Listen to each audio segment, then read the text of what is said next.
That.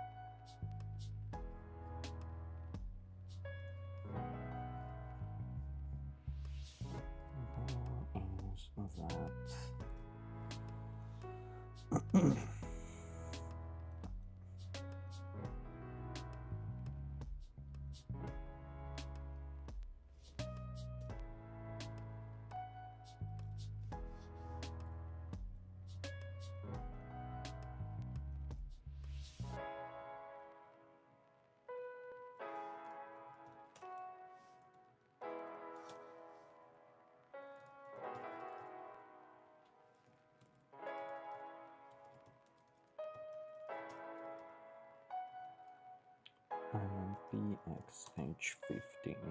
There we go. Good to go. Let's make sure. There we go.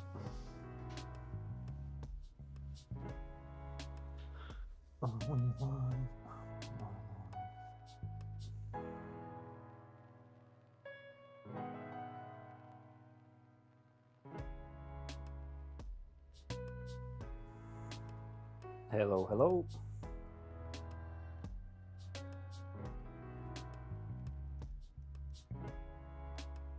There we go. Everything seems to be working just fine. Let's give it a couple of minutes for people to turn up. And then we can start unboxing this new model kit.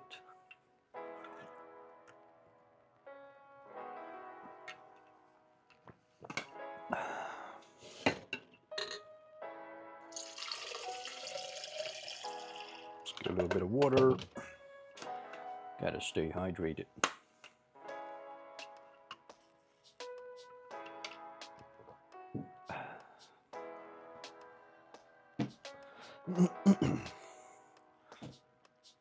Well, I guess we can get it going. Let's take some measurements of this box first. I'm curious about the weight as well. I have a little scale actually now, so I can check all of it. Just need a sticky note to write it all down. Otherwise I will forget. Bear with me.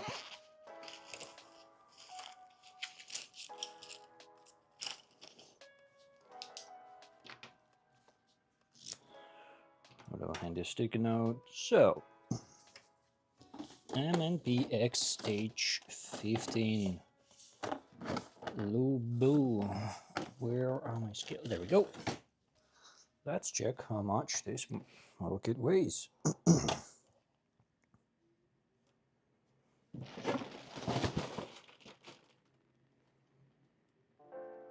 2.8 kilos. That's pretty nasty. It's pretty big for this big guy.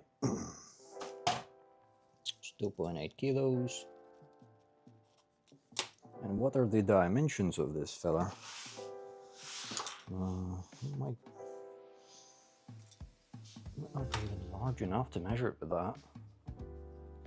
Let's get a little measuring tape, if I can find it. Don't remember where I put it. Oh, there we go. And the box measures 21 inches wide, roughly 16 inches deep. 21, 16, and 7 3/4, 6 3/4.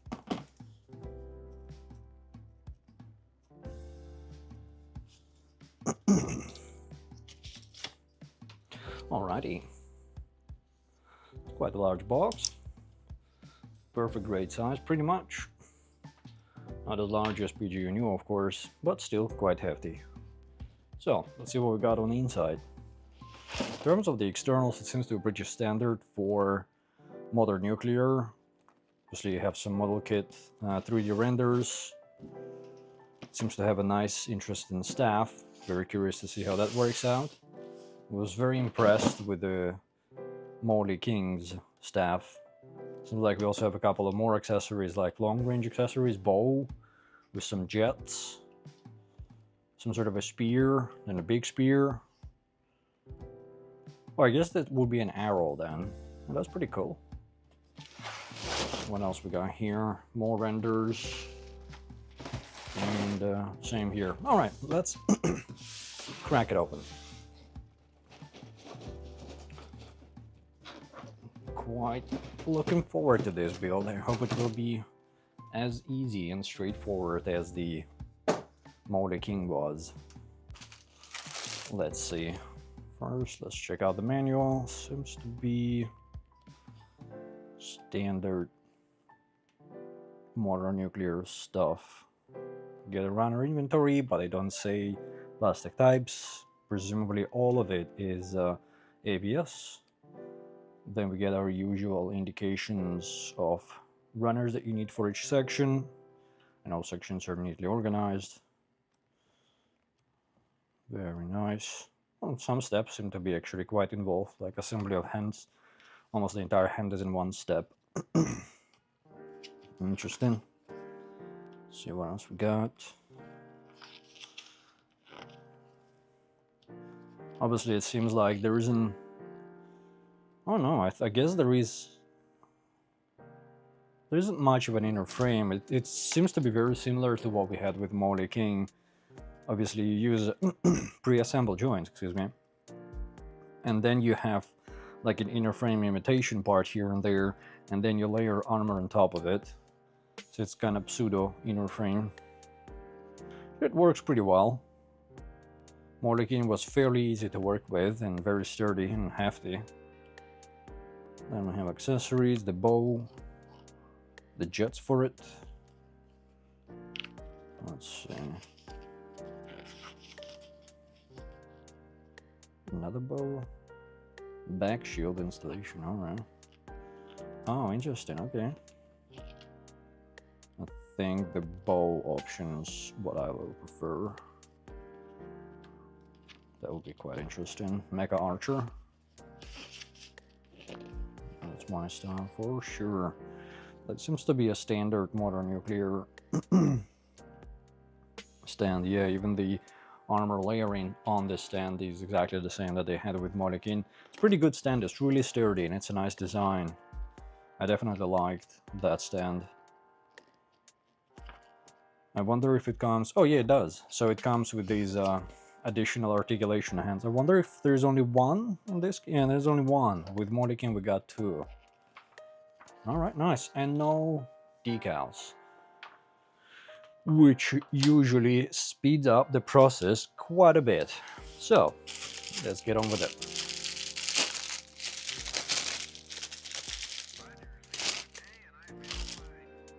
Transparent plastic seems to be very similar to Molly King and SNWA. Pretty good quality transparent plastic.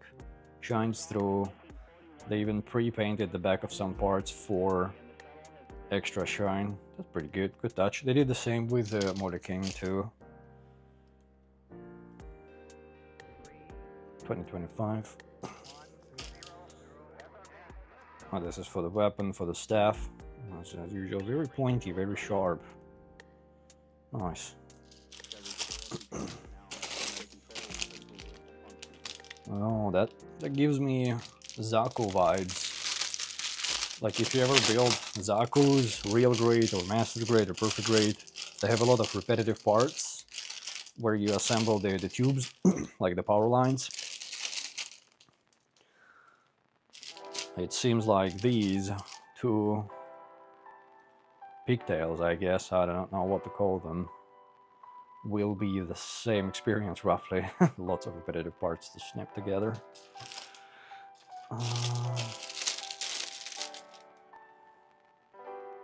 Oh, that's nice. Very nice color here. So these are transparent purple-ish, but with the silver backing on these parts, it looks really nice. Really nice. Very like in-depth 3D effect there. I like that.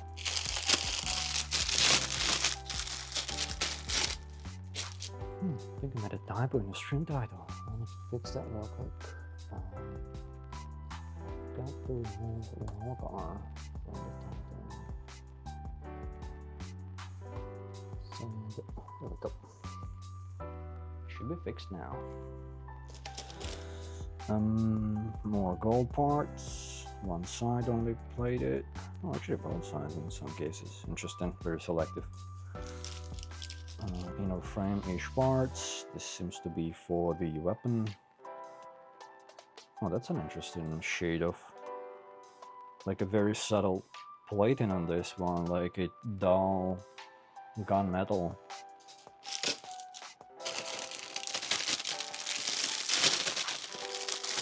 That's pretty good. Let me fix the focus a little bit. There we go. More red parts. It's the same dull red color that we had with the modelkit. Very crisp prints. Most of it seems to be undergated so far, which is great. And the lines are the same with the modelkit. Like, they look like something you would want to pen a line, but really you wouldn't. They're not deep enough. You're gonna, if you want to pen a line this, you're gonna have to rescribe really. And I like this dull gunmetal pre-paint on some runners. It's not very commonly used color on the pre-painted runners.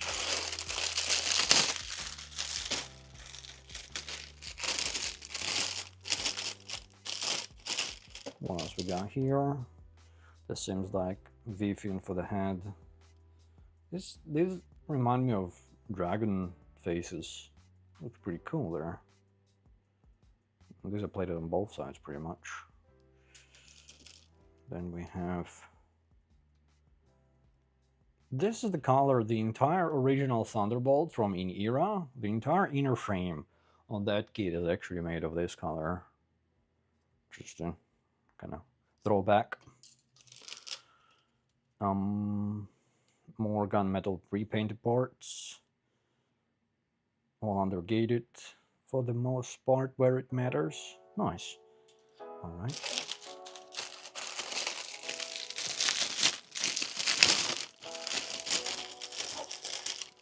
Let's see what we got here. I like the colors that they use here. I'm still not a fan of their crimson red, but these transparent parts, light blue, purple ones, they look really nice. These stands seem to be the same, like the ones we had with the modelkit.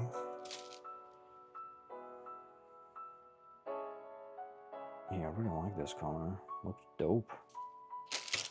Wonder how it will play with like blue light.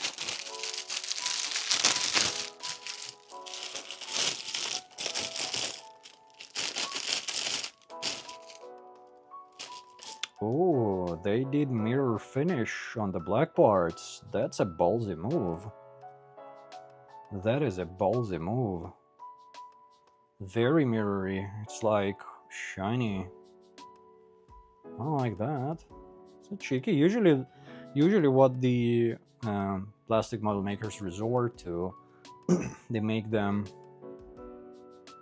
when they have like dark parts like this, they would give them some sort of texture so they almost look flat, or they wouldn't even care. They would just make it like bare plastic, and that usually looks not as shiny as this, and it looks like pulp. This actually looks really decent. Like, this is probably going to look pretty good straight out of the box.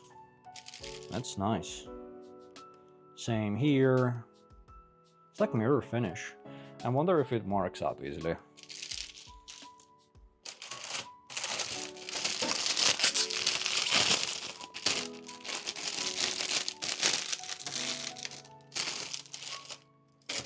More gunmetal parts.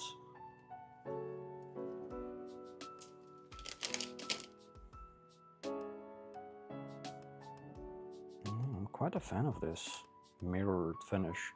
It's like black marble, like onyx, like volcano rocks. Looks really cool. And it's not painted. They chose to give the plastic that finish.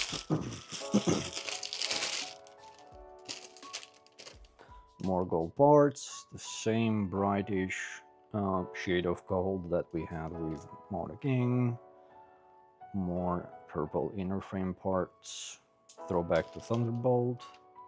Light silver now, interesting. They're more typical accent colors for the pre-painted parts.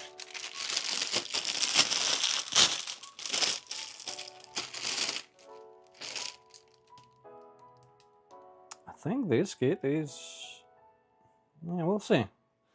I'm gonna say whether this is gonna be better or worse than Motor King, but those black parts, they might make it look better actually. If only it wasn't using the crimson, I would have been a big fan of that. Nice, more sharp prints, the inner frame imitation here.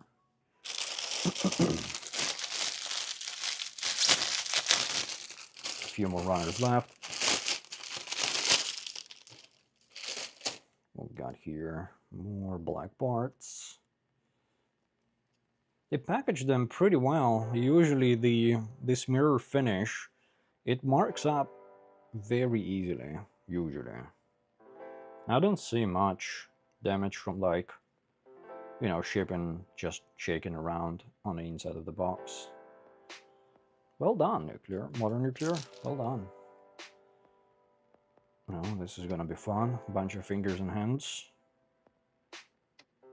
So we have a couple of trigger finger hands open, some gestures, closed fists, and probably 2 articulated hands. Maybe even more than 2. Alright. Another set of parts for the legs. Hold on. Don't fall.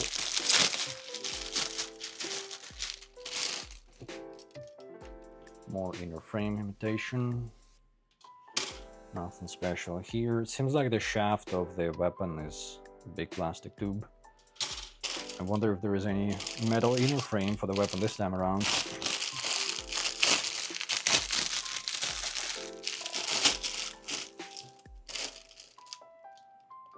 More parts for the legs. Oh yeah, another runner with the hands. We're gonna have a lot of hands here. A lot of hands in our hands. These seem to be the cover for the hands. That's what, 1, 2, 3, 4, 5, 10 pairs of hands? Sheesh. That's a lot of hands. These seem to be like action-based adapters for different poses. Curious.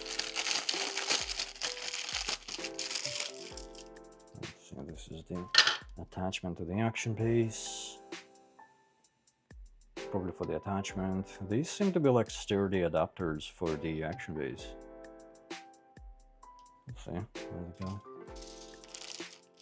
Oh, let's make sure we don't lose this.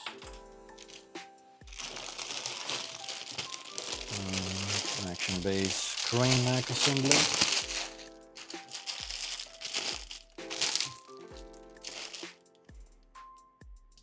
Very similar to what we had with like, this is more typical of what like a good model kit maker would try to do with their black plastic parts. They would give it this matte finish. This is not coated, this is not painted, but it's like matte finish. And you can see the difference. This is like glossy, almost candy finish. Very nice, I like that. I haven't seen the gloss, at least intentional, like decent quality black gloss on the model kit before, out of the box. I've done some by painting it, covering it with a premium, Mr. Hobby premium gloss coat. Yeah.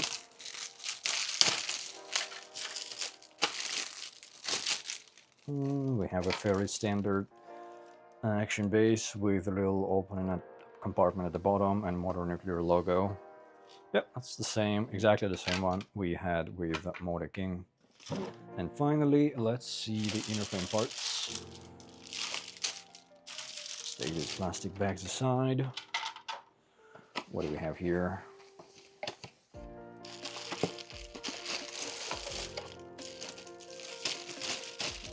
Legs, waist, arms, torso, probably, not sure what. Oh, a bunch of other joints. It seems like we do indeed have joints for some of the accessories, and of course the action base mount is metal. It's a very nice touch by Modern Nuclear. Oh.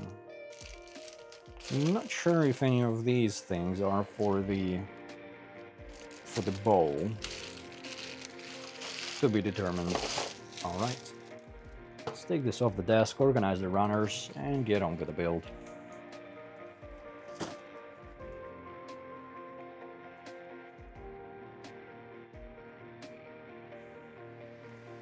Alright, I think I'm gonna need my runners in dock. Probably I'm gonna need a couple of them here. Bear with me, I need to grab them.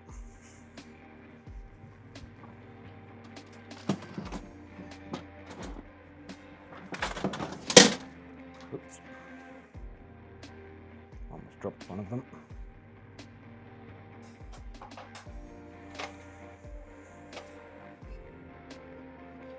I managed to break one of my runner in dock. It's not this one. But I have 4 of them, and I don't think I'm gonna need all 4 for this build.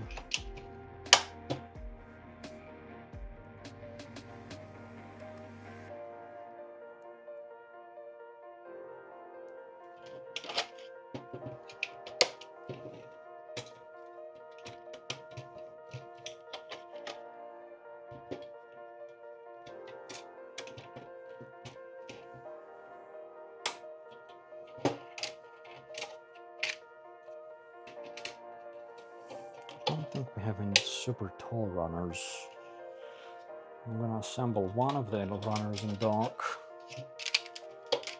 with all shells and 2 more with partial shells.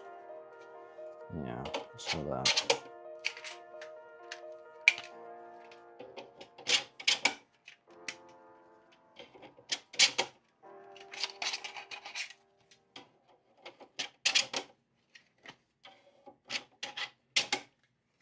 It's very quiet today.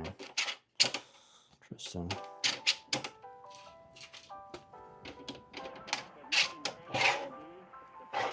Maybe I should consider starting the streams later.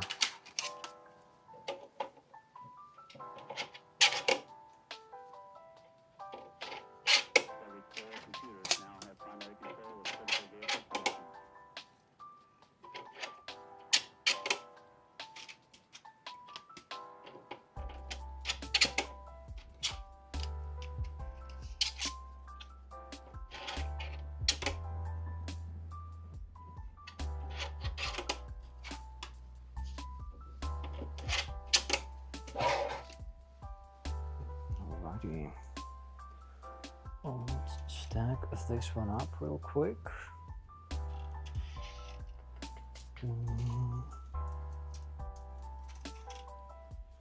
Oh, most of the runners are actually wide, exactly the perfect width for the runner in dock. I don't know if that's intentional or coincidental, but I really appreciate that. Okay, this one is too tall. Ooh, I like it. This one is too tall. This one will be too tall as well. And what about this one? Perfect. Perfect. Too tall. This one is definitely going to be too tall. What about this one? Perhaps? Perhaps? Yay.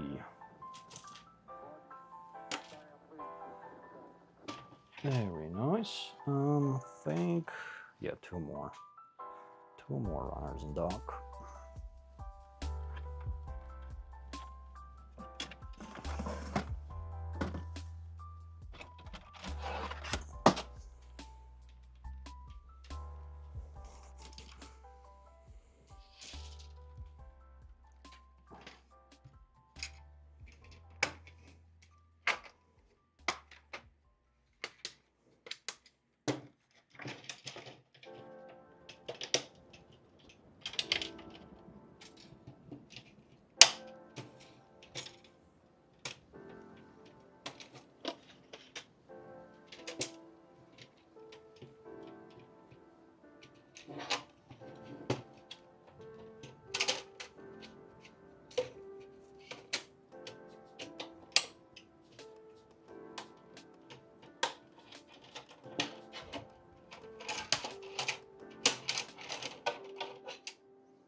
I think with this one I'm going to leave more space, yeah, for sure. Let's see. Put 1 over 2. That would be better. There's quite a few runners that are perfect width, but they're quite high.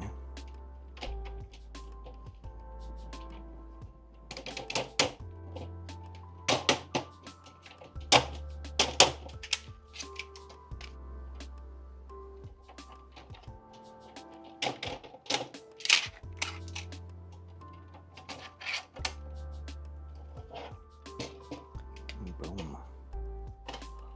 Place the spare parts back in.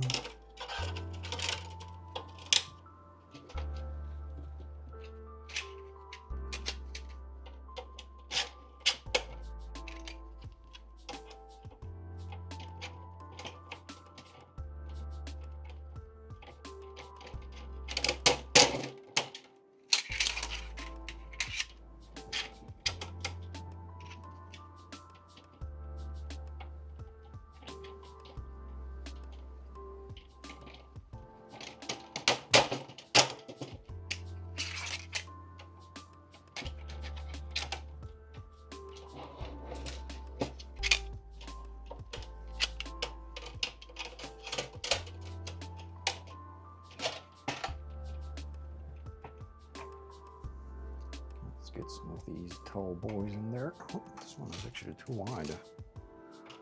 Alrighty.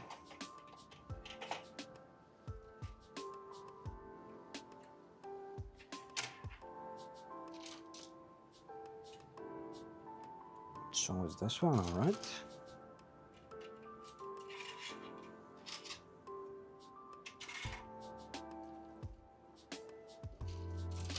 These are gonna go on the separate stands. This one is quite tall as well. These are tiny fellas. This one is quite tall too. See if it fits. Yes. Alright, and I think 1 more runner and dock. Yeah, 1 more. Let's assemble it real quick.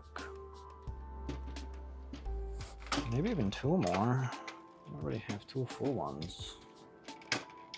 There's still plenty of runners.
Go.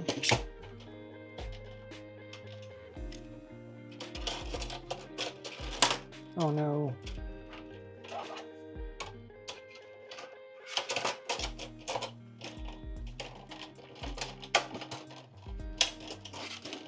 Get in your storage compartment.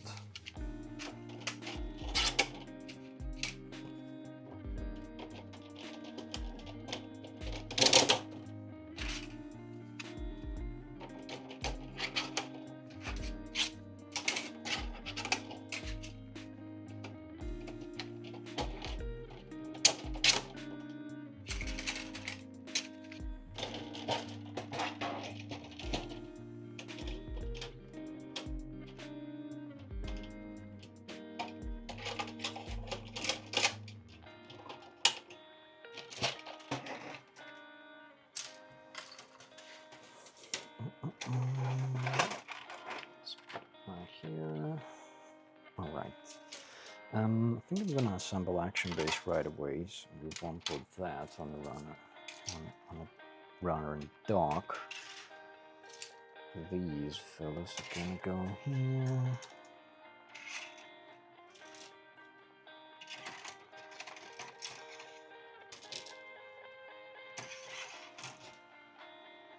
And that is for the action base as well. And then here we have a bunch of small runners, which I think are easier to just stack on top. Except for slightly larger ones, maybe. This is for the accessories. Put it at the bottom. These are for the head thingies that are sticking out. We'll put those on top. Transparent parts are easy to identify. L2H. And I really like this purple parts. They look so good.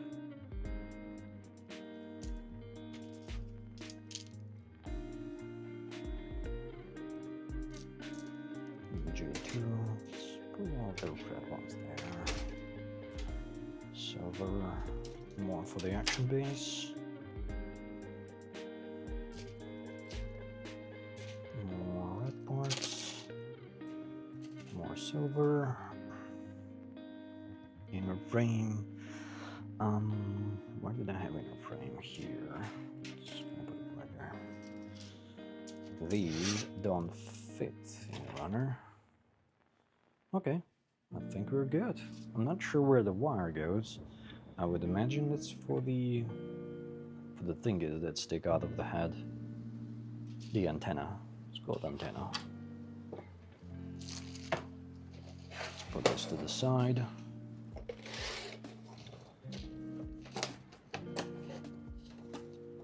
Like this. And we probably will, I don't know, maybe we'll follow the building manual. I believe it suggests we do the head first, but I usually prefer to do first the action base and whatever you can attach to the action base. We'll see, we'll see. I believe here you have head and torso, the fairly quick assemblies, then arms and shoulders. Come on. Only then you go for the waist, and that's what can attach to the action base. Yep. Oh, legs are already done as well. Okay. Well, I think we're gonna start with how the manual suggests we proceed. Let's put it back here. Let's take a quick snap. And let's start building this bad boy.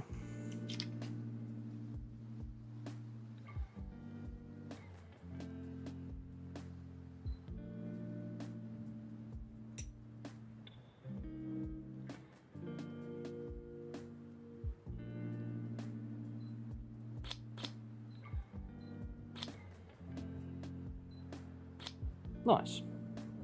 And we're good to proceed.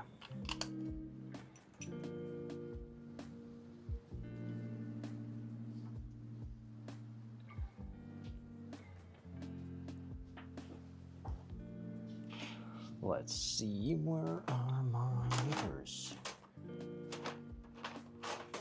There they are. These are not nippers, but close enough.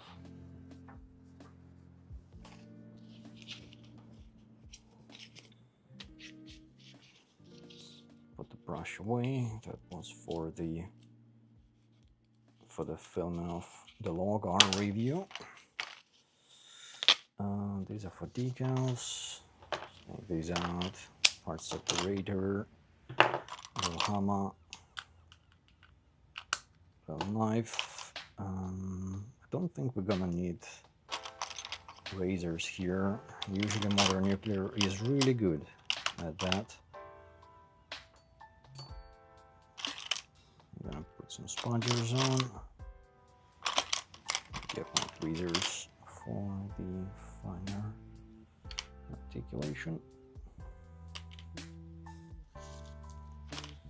Yeah, okay, well, we need a second pad.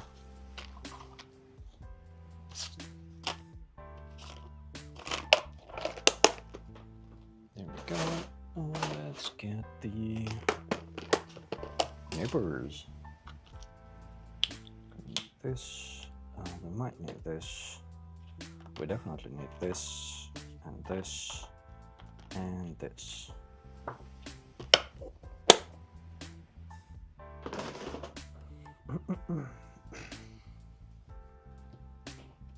All right, let's get the action base assembled so we can free up these runners and get them out of the way.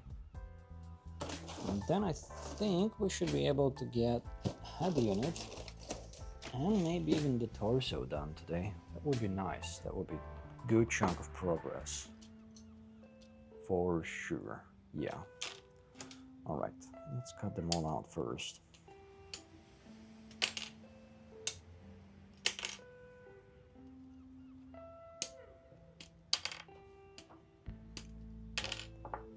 Okay, one part already fell. That's a good start. Hopefully it's the last one.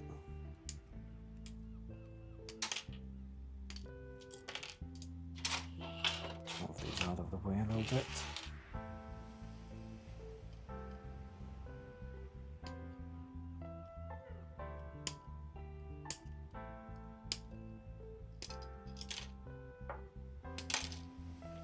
Forgot to turn my fan on. Hold up.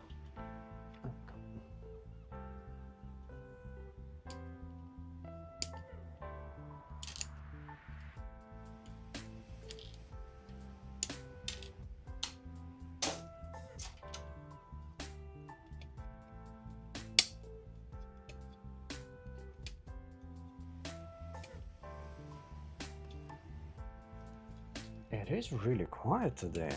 Whew. Never been that quiet before. I'm gonna have to do a poll probably on the channel. See if you guys would prefer some other time slot. I would usually sit down and build around this time, but also kind of got really used to interacting with all of you. If it's starting a bit later, I would rather that.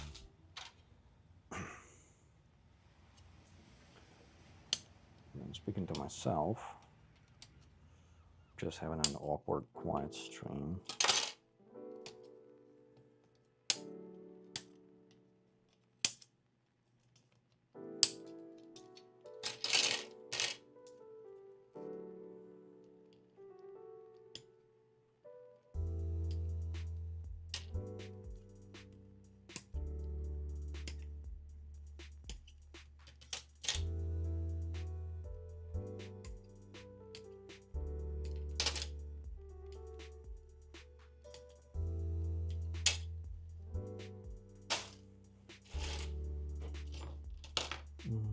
We are going to need this, I believe.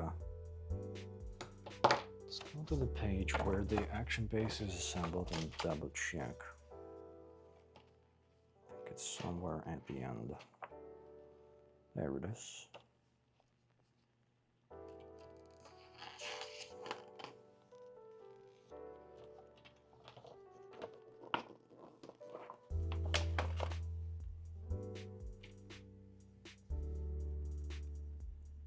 K1, yes, it does go on the action case.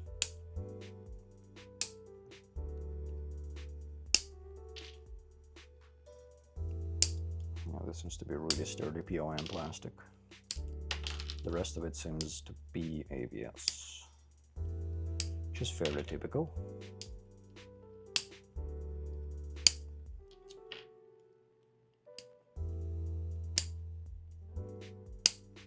It's like extra strong POM. You'll probably even hear it by the snap of the tweezers, nippers. Oof, look at that snap.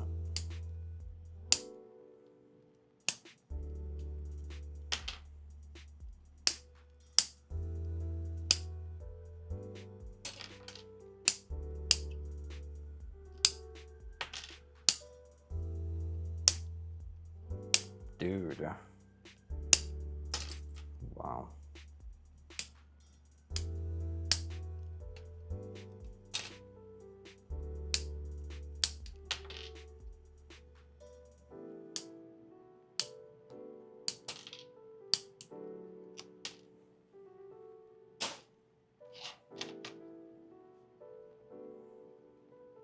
This is for the accessory stand. They're very straightforward. Actually, they're pretty sturdy. I like them. For the, you get one of these stands for the low guard as well. And the one, so it comes with those stands, low guard, the big one for the kit itself, and a smaller one for the backpack dagger thingy, kind of that flies out. That thing broke nearly immediately. The stand, that is. Not a very good one. Uses a bunch of screws, comes loose all the time, and the attachment that holds the crab hands that hold the accessory itself, they are in a super slim tiny pack and just broke off almost instantly. Put TNO in.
Okay, well, let's clean them up.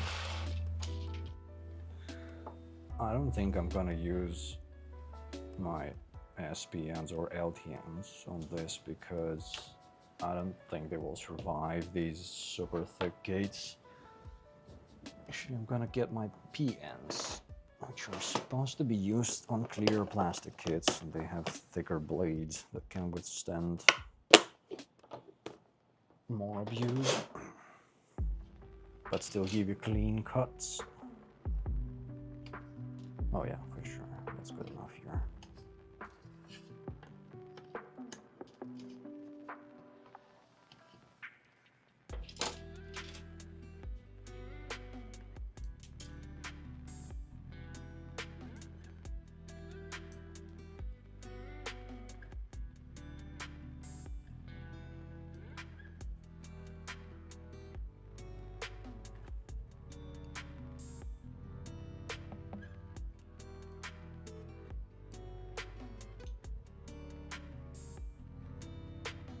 I think I need to slide past with a knife for sure.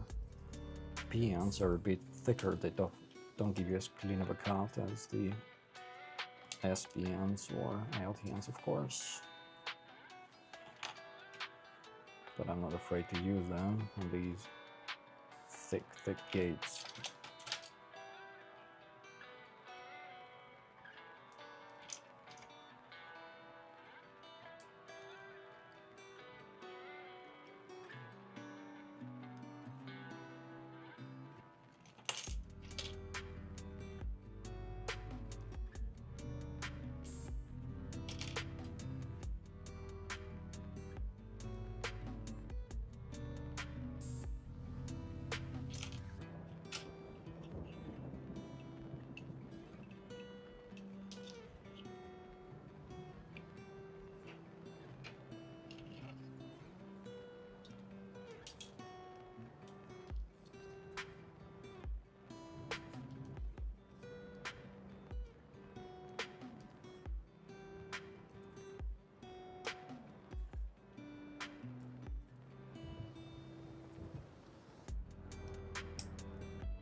Hello, welcome to the stream. How's it going?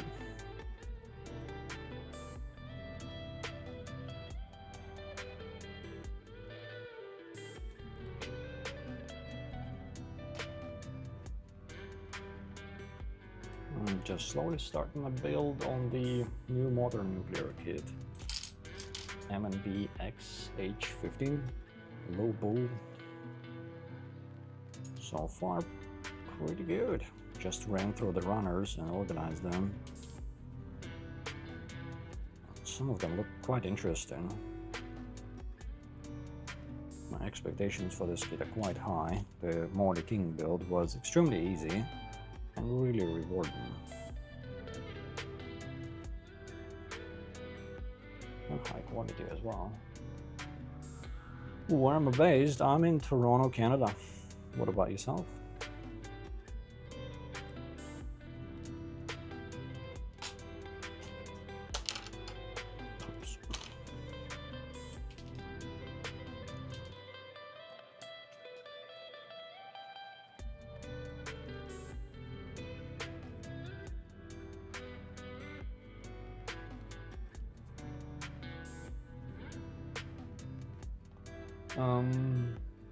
Came across the weeds, they're great. Oh, thank you very much, Mandigo. Thank you very much. I'm glad that you enjoy them. I very much enjoy making them.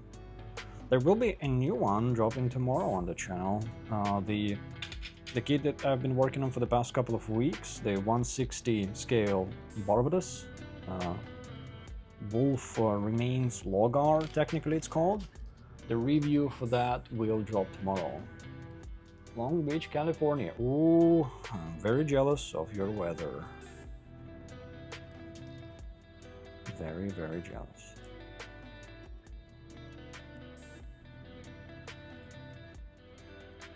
But yeah, tomorrow there will be a new review on the channel. I posted a little preview in the community posts yesterday, I think. Just one picture from the video.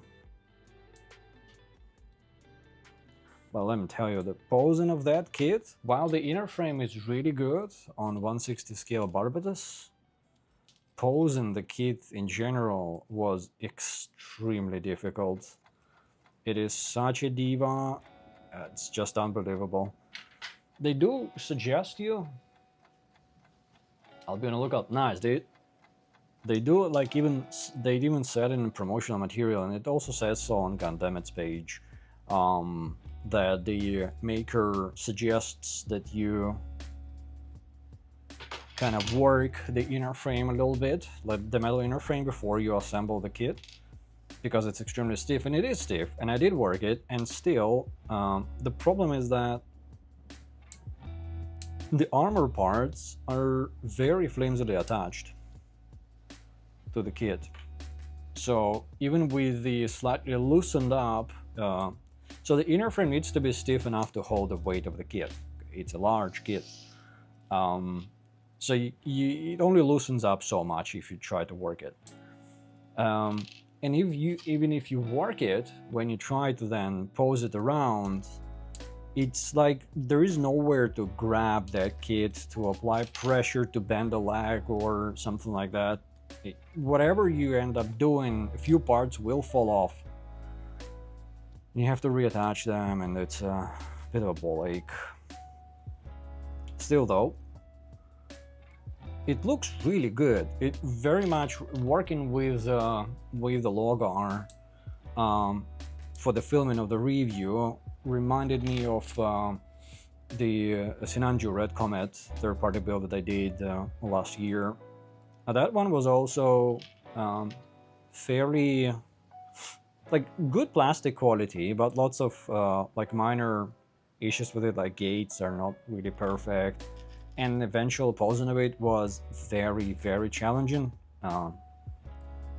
It's kind of same here. I put it now in a pose that I like, put it on a shelf, and I don't think I'm gonna touch it because it's a bit of a hand grenade for sure.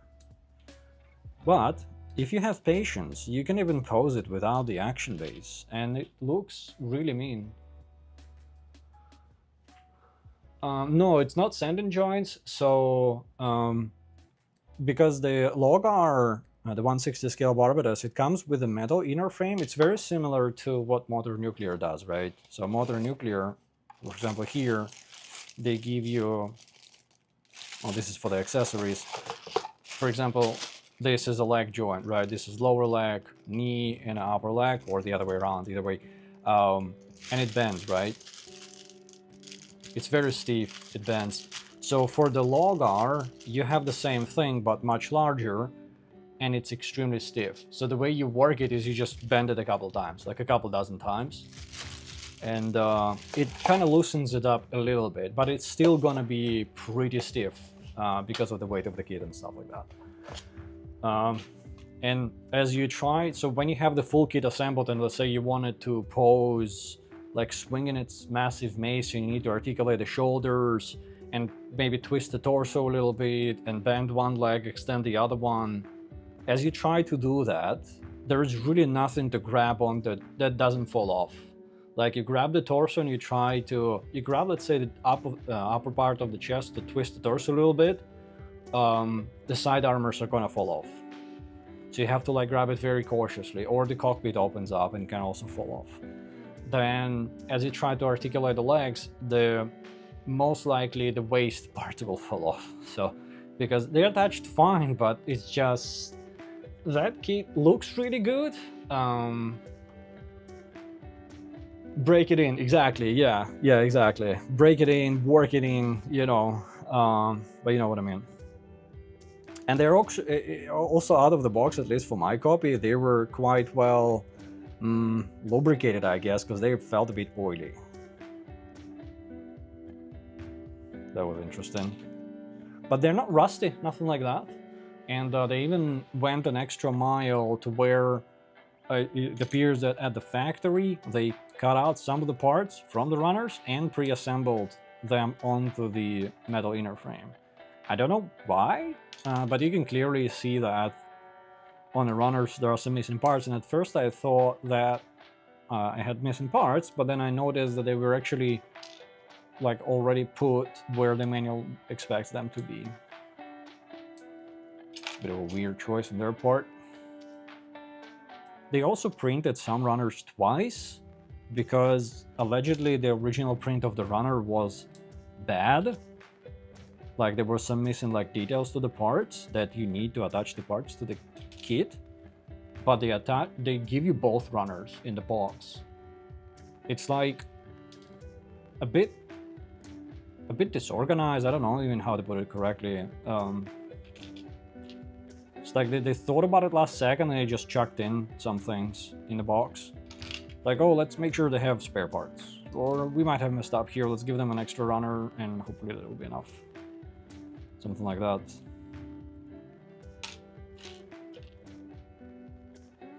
Still though, that is officially my first Barbatos build. Because I haven't done the original Barbatos Master Grade from B&I. I haven't done yet the 1/100 scale Wolf Technology third-party Barbatos. I've only done Fenrir, which is Barbatos-esque kit. And Fenrir is a... Fenrir and Logar, it's a night and day difference. Of course, you know, the end result, if you like the design, Fenrir is very much worth the effort. If you also are skilled enough and you can do it justice and clean it up really well and paint it, it will probably look absolutely phenomenal. But still, the build for Fenrir is a ball ache. There's just so much that needs attention. I intentionally, well, for the review purposes, I didn't cover up any of the gates. I did apply a little bit of paint, partially because I thought it needed extra detail, and partially because I was testing the gallery markers, which actually will be mentioned in the review video, my opinion on those. But I did not put any effort into weathering and trying to cover up all of the gate marks. They are actually very, very obvious, the gate marks here on the Logar. They did a bunch of undergating, but mostly in the parts where it didn't matter. And they didn't do it on the parts that arguably it would have mattered more. So yeah, it's a bit of a mixed bag. However, it wasn't really actually that difficult to build. It's just finicky. It's less than like perfect design. And it is finicky to pose. But I didn't have to glue anything. Didn't have to drill anything. So it's definitely not mechanicore experience, I reckon. It still snaps together. It just might fall apart at the slightest touch, but it will snap together. And if I was able to give it like 3 or 4 poses for the video, then, and I'm pretty heavy-handed with my sausagey fingers, then, you know, any average model kit builder should have way less problems than I do. Excuse the sound, need to hover it up.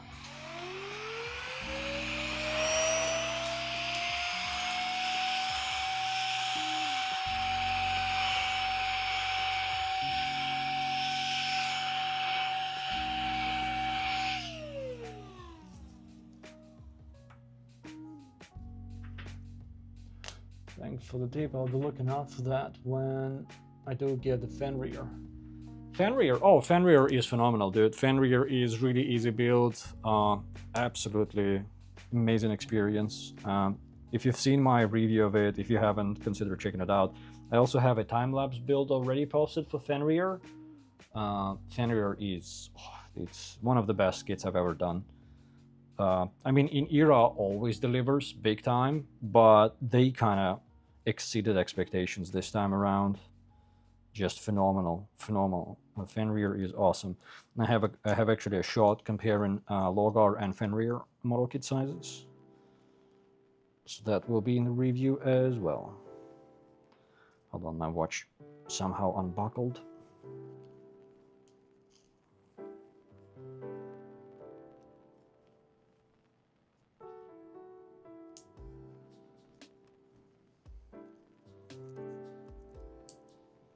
There we go.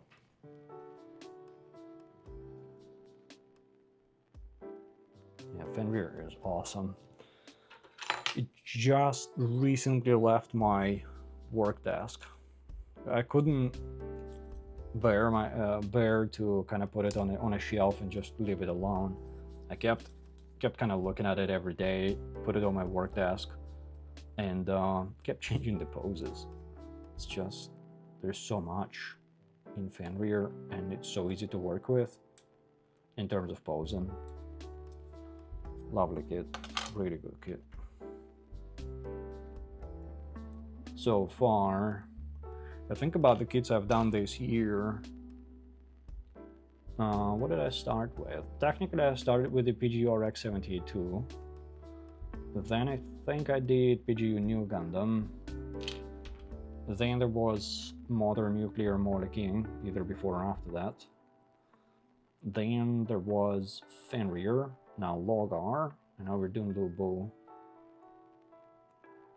Like, after Fenrir, I just keep going back and thinking about PGU New Gundam. It's a really cool build, but for the price of it, I'm kind of a bit disappointed.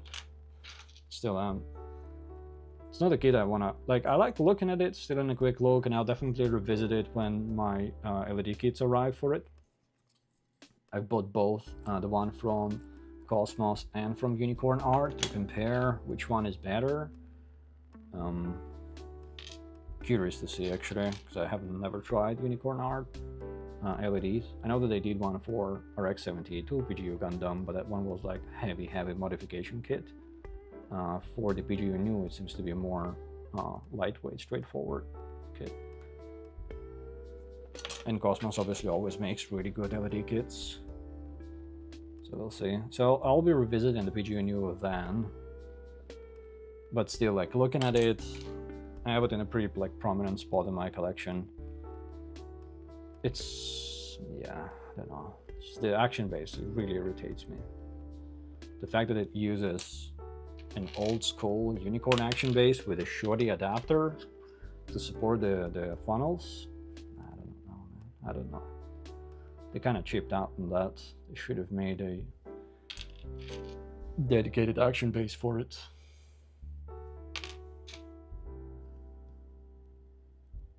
Can you talk about the Osiris build? I just got mine in.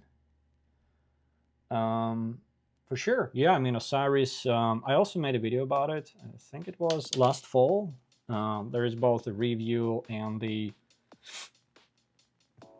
time lapse, and I think there is also a separate video that I posted for the inner frame showcase and a bunch of shorts.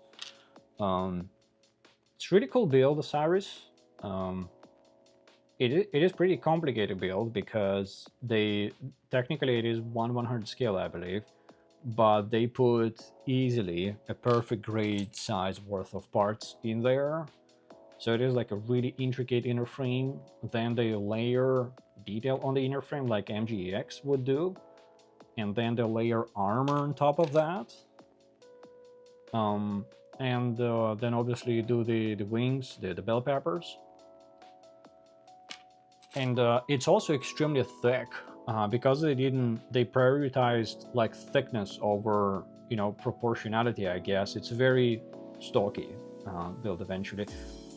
All it is to say that it's super duper mechanical design. It looks really nice. Like, it looks absolutely phenomenal.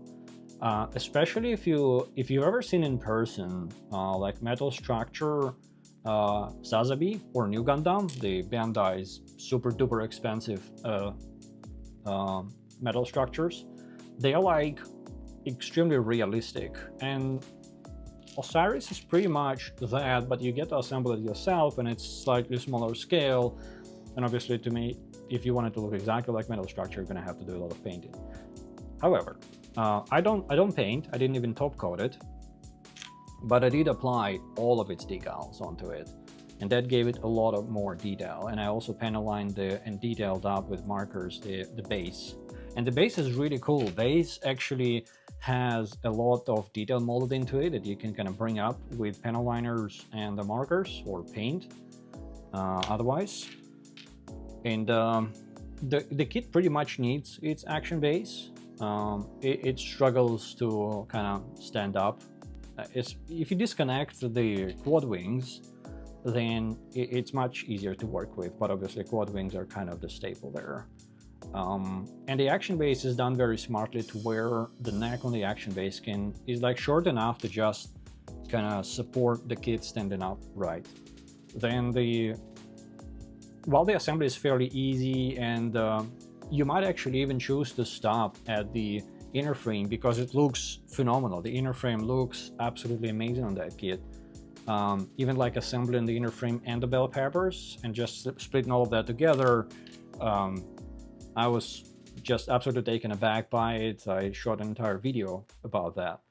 Then it also comes with LEDs out of the box. And if you've recently purchased it, I believe that they actually listened to some early feedback and they did better packaging on the later reprints. Because I got one of the earlier kits, like one of the earlier prints, and it was very poorly packaged. Like there was a lot of runner damage on the surface of the parts. And I've been told by you guys that that's no longer the case for those of you who bought it like in the last 4 months ish, which is good. Anyhow, so it also comes with LEDs in the box. Unfortunately, all of the LEDs are battery powered, and you have LEDs in the head unit, which is piped through the chest actually. Then you have LEDs in the chest for the cockpit, and you have LED modules per bell pepper. So it's quite an elaborate amount of light that you get out of the box. As I said, unfortunately, all of it is battery driven, and I did make a separate video as well. As you can see, I made a lot of videos on the Osiris. I did a separate video for the Osiris that shows how to wire your own USB power LEDs for the Osiris, and explains that it's a worthy undertaking for the bell peppers, because there you can fairly easily wire your own LED power leads. And the way the bell peppers work, they have a positional switch on the inside, so when you open the bell pepper, that switch kind of clicks and the light comes on. So if you like turn on and off the USB power, the light will remain on when you turn the power back on. So that's worth doing, and that's what I've had like ever since I've built my bell pepper. I think I called it Big Green Machine, Big Lean Green Machine or something like that, or Big Mean Green Machine, some combination of those words. I've had those the bell peppers. They've been on for months at this stage. Still work fine. Unfortunately, they don't have a static light mode. They always have annoying effect going on.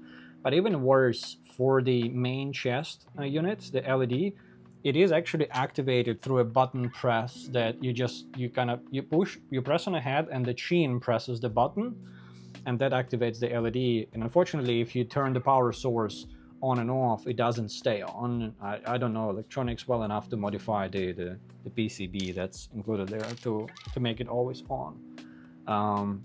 So even though in my video I show how to wire your own USB power for the chest unit, unless you leave it on forever or you click it on every time, it gets old quick.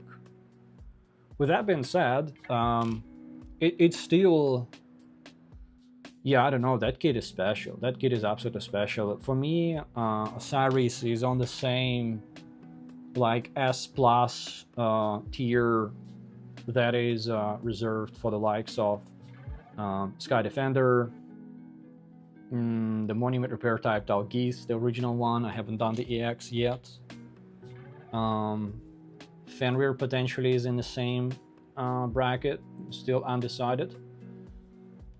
But yeah, it's S+ tier is like, it's something that just special. Just there's something about it that is special. I'm also really curious to build the GP02 Solomon Physalis, because it's the same vendor that did the Osiris. And I have it. I have even the clear plastic expansion set for it, but I need to find the time to do it. So far, I have so much in my to-build list for this year already. I'm not sure when I'm going to get to it, but I will eventually.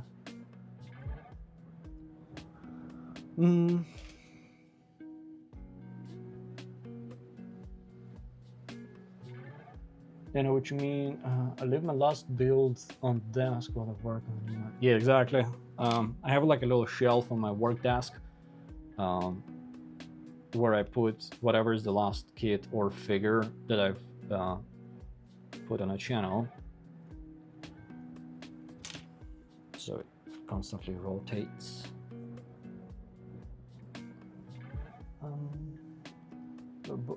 Well, you bought both for us, really. Well, thanks, Mike. I might go with Cosmos for mine. And yes, the PGU new custom. I haven't built it, but I got mine on discount for fun. What do you think? I got mine also. I'm not gonna disclose how much I got it for, but I got it through a store where I've bought a lot of kits before, and with a pretty hefty discount. So I got mine, let's say, for less than that. Even then, though, I don't think it's worth it. I know it's a cool design. The inner frame on it is beautiful. I even left part of it. You can see it in my video. I left part of it without the armor, just so I can kind of see that really cool inner frame. But posing that kit was extremely unpleasant, I would say. It's a very, excuse me, it's a very wobbly waist assembly, extremely wobbly, not strong enough for the weight and the size of the legs. Which, you know, okay, I can accept that. They want it to be lean and mean and look cool, and they don't do metal inner frames. That's fine, that's fine. But I know Bandai can do better. I know they can. Because PGU RX-78-2, of course it's smaller. In real world, it's smaller kit than the PGU new. However, it doesn't have action base at all, but it still poses really, really, really well.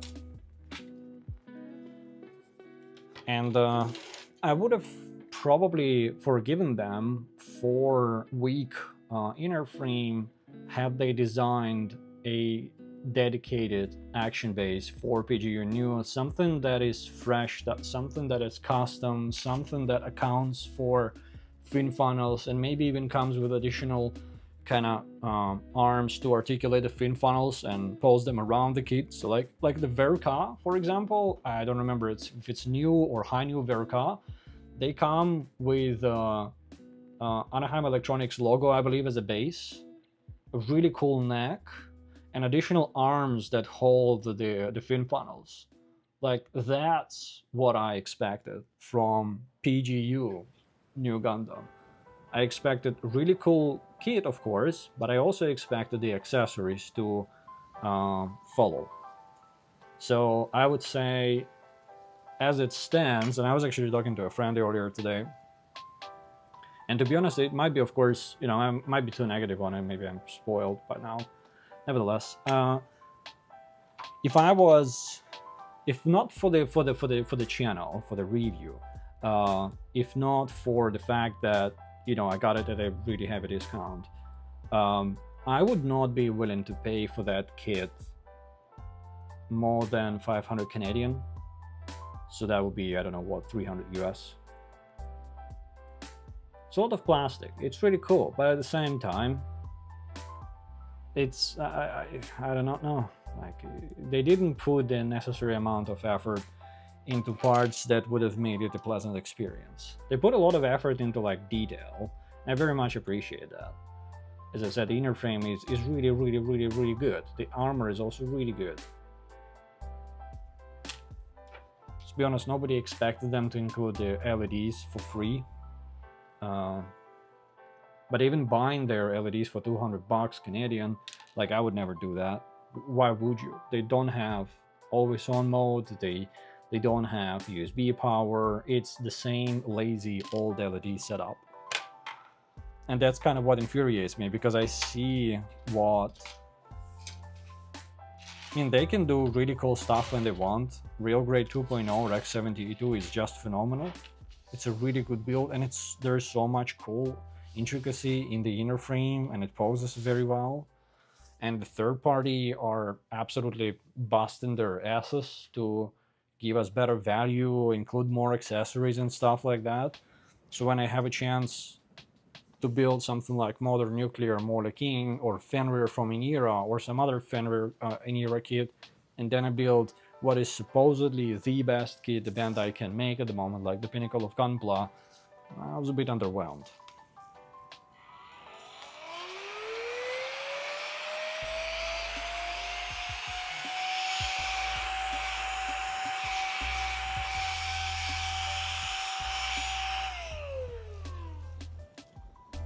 Like the 160 Logar is a perfect grade sized kit with an action-based accessories, a cape, an absolutely gigantic mace accessory, and it's less than 100 US bucks.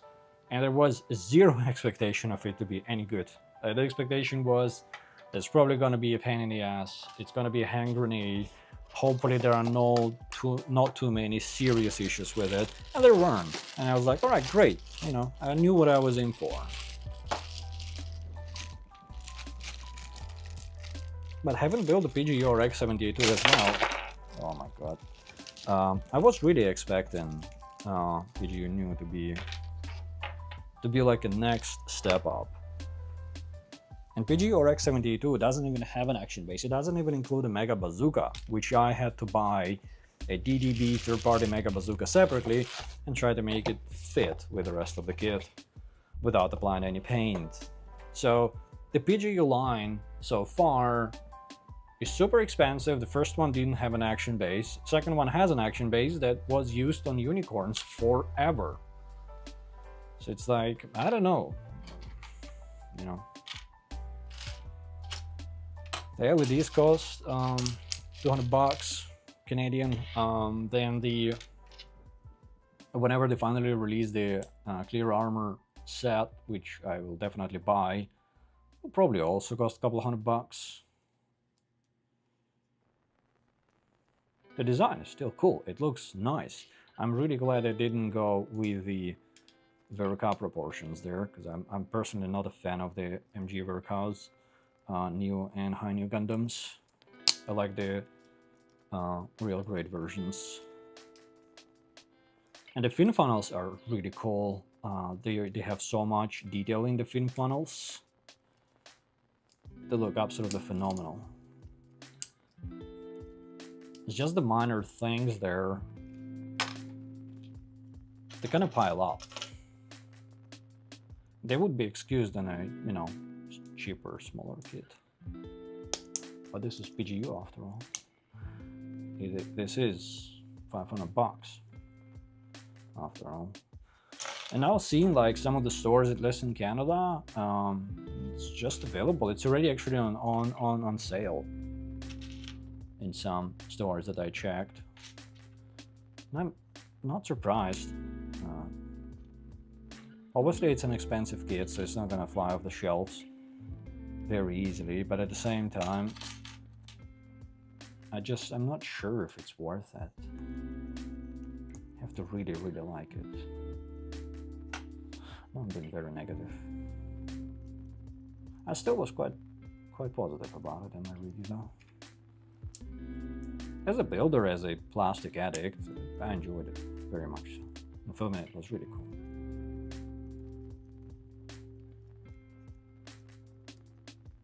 Although it was I think on that video, it was the first time I was using smoke for my videos. So I had an incentive, or I guess I had a reason to like that video experience beyond just the kit being cool. It's gonna have been fun.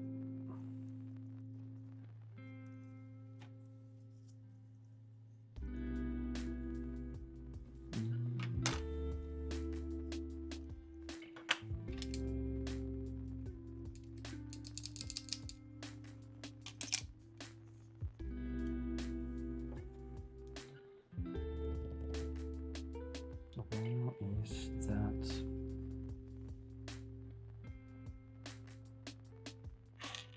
Button.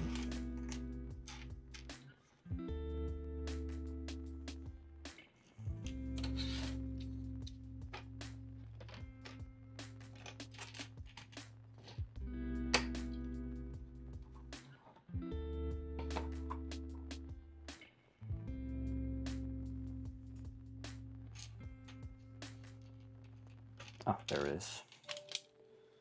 Hiding from me.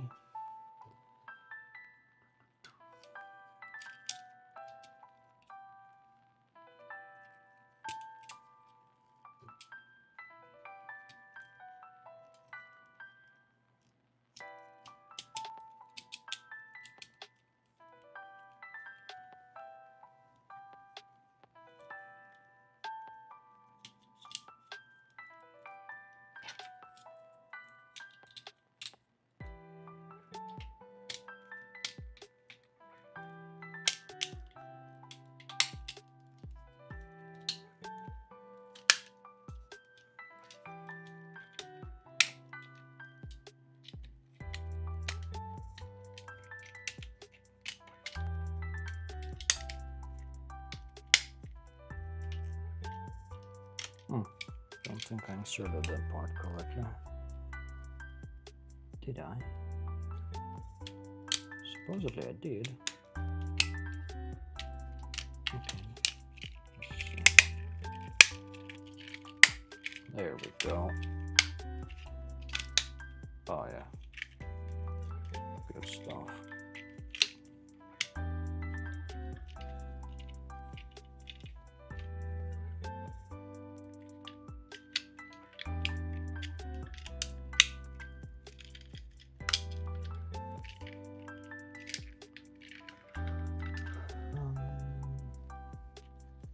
Cut the pieces of the runner and lay them down in order compared to the book. I think I just keep cut, mac and shave of some build time.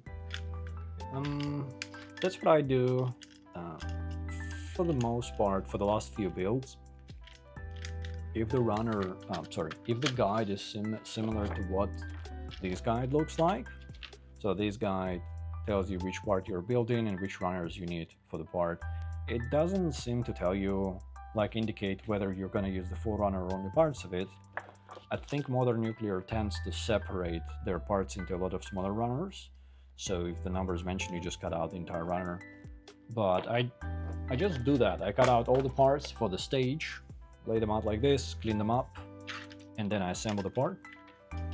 If the kit is something that I plan to pen align or top coat or otherwise apply heavier detail or modification, then sometimes I just do the inner frame and then I just work on the rest of the parts, like cutting them out and clean them up, but I won't assemble, the other layers. Sometimes I will assemble actually and disassemble just to see what it looks like and to see whether my plans for detailing or somewhat customizing are reasonable.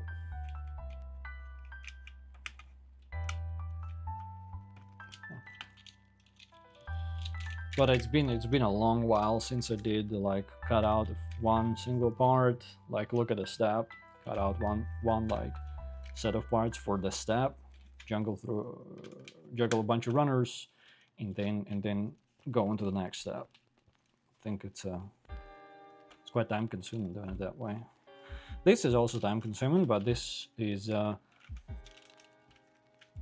more entertaining as well for you guys watching when I spend time assembling it. If I can, I also try to prepare parts before the video, like before the live stream.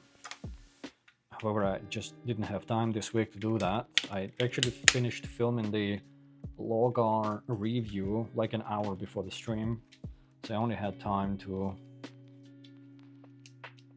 clean out the workspace, reset it, and bring the blue bull box over.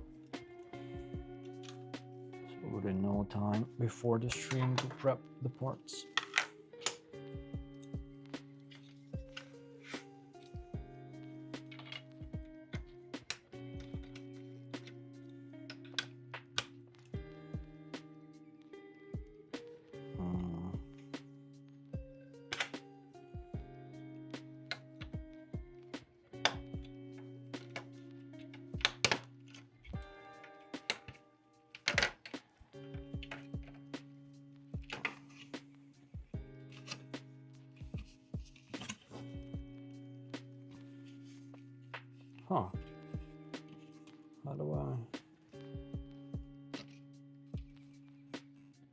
a second. Oh, damn it. It's the wrong part.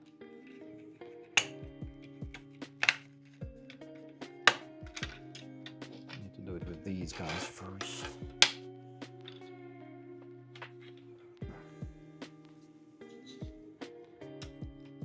Yep.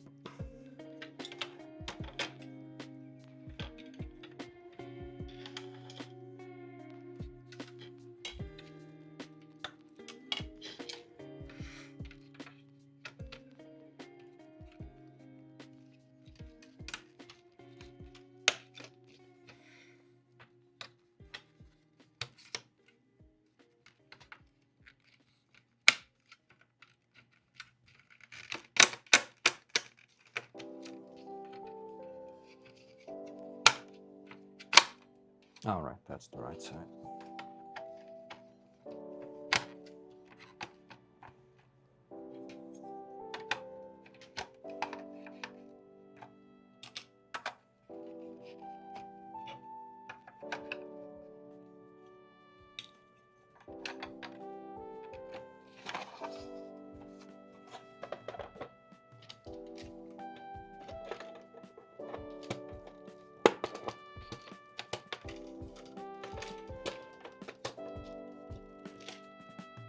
I like these modern nuclear action bases.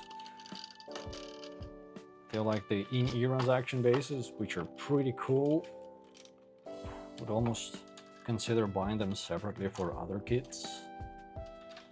This one is like pretty mechanical, doesn't really have any like standout distinct features to it, but it has nice part layering, nice molding, has even a little storage compartment on both sides. Nice. I like that. And nameplate at the front. Let's attach the sidearm real quick.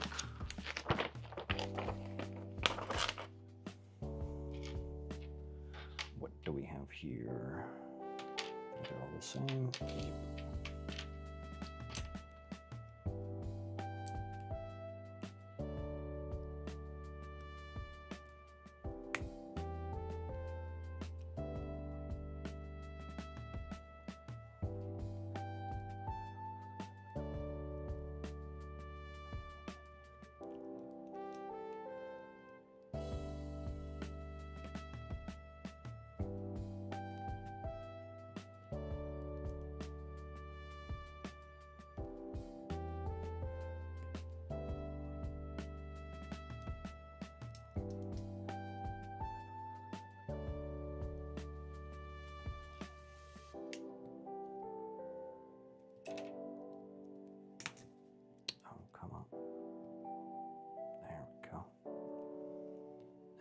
One more.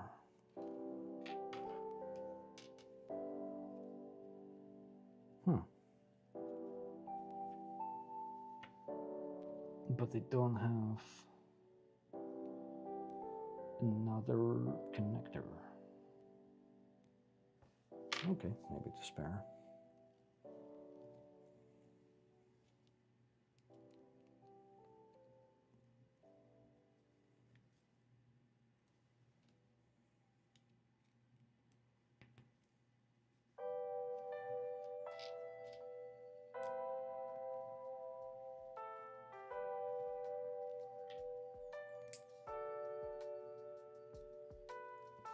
Nice. And such assembly is very simple and also very sturdy. Like, this is not very easy to bend. It can bear quite a lot of weight actually. And on the low guard you get this thing, which is somewhat similar. However, it uses screws, so if you bend it just once or twice, the screw gets loose and you need to tighten it up again. It's very easy to break if you over tighten the screw, and as you just noticed, this grabber is attached on a very thin peg that broke off. Pretty easy fix, you just drill into a metal rod there, but quite flimsy and pretty annoying to work with. So yeah, not a very big fan of this. I think I might repair it, but I definitely am not going to use it for the log art to pose it on the shelf.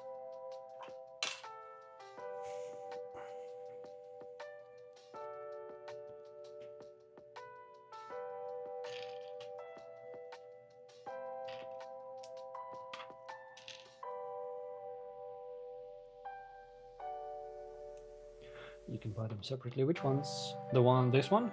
I'm not sure. I wish I could. Both this and this, I would consider actually buying potentially a few for my other kits. I have like an entire stock in my backlog storage of various action bases from Bandai. So I use those when a kit comes without a base. But I don't believe they sell them separately. Inira also has really good action bases that come with their kits, and I do not believe they sell them either separately. Probably it's not a big business. Wouldn't be a big. Oh my god, it wouldn't be a big business for them. But they're definitely good enough to be offered separately. Okay, I guess these bunch of connectors we'll use later. Yes, for sure. Hold on a minute. Hold on a minute. Did I touch incorrect part there? Yes, I did.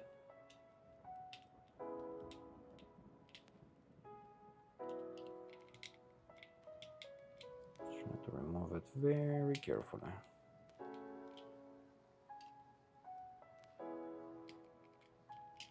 There might be some like imitation action bases on AliExpress, something like that. I honestly haven't researched the topic.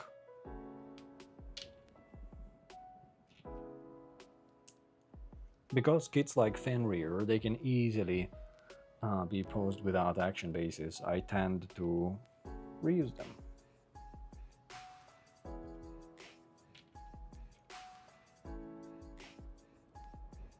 And if I can pose a kit without an action base, I actually prefer that, because then it takes less space on the shelf as well. And space is premium.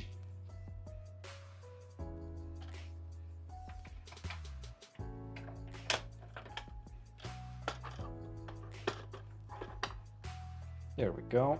Action base assembled. This fella's still there. Let's get on to the torso and the head unit assembly.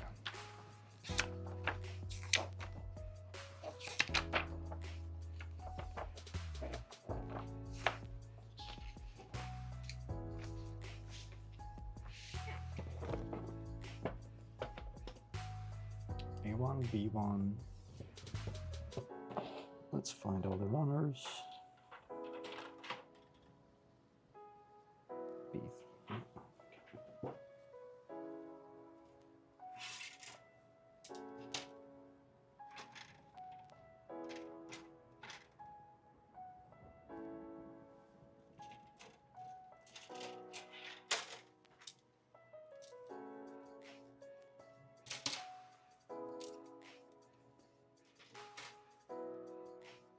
B1. I don't remember what color is B1.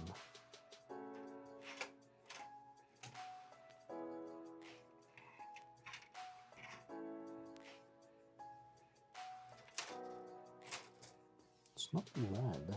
Oh, it is. Yes. Okay, C2, E1. There is E1.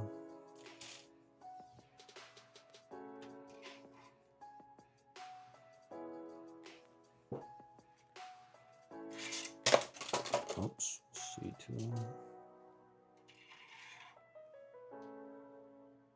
F1, G2, L1. F1 would be gray. So.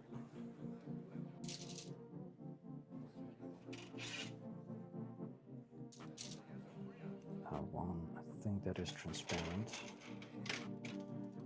Yep.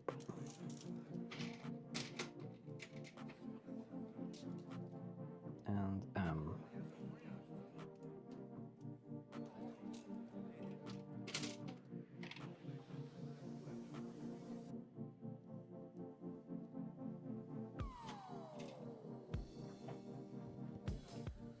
what is supposed to be M? I don't remember. That is X, E, A. Is it something transparent, maybe? Nope.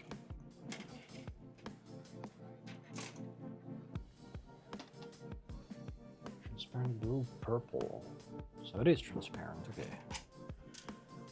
Where is it? Oh, it's actually my favorite runner from this kit so far. This looks really, really, really good. Because it's a really nice transparent purple with a silver coating at the top, at the bottom. So it creates a really cool effect. Looks premium. And a metal wire. We have the metal wire. Let's cut out some parts. And 5, that will be this guy. I wonder if this kit is going to have enough room in the head for an LED. Modelkit had definitely not enough room, 0 chances of that having an LED. L110. Right there. So this piece seems to be for the eyes, and it has silver underpaint.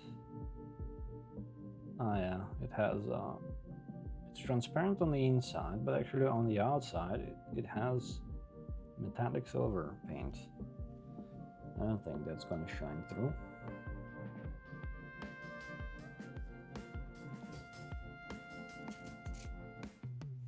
G26, the V-fin, yeah, big fan.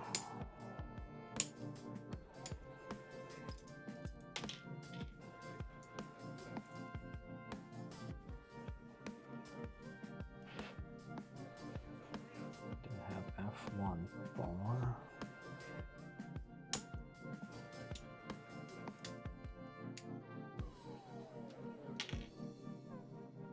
F1 2.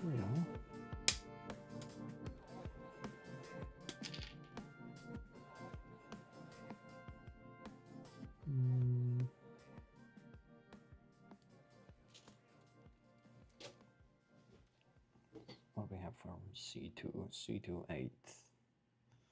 That's easy.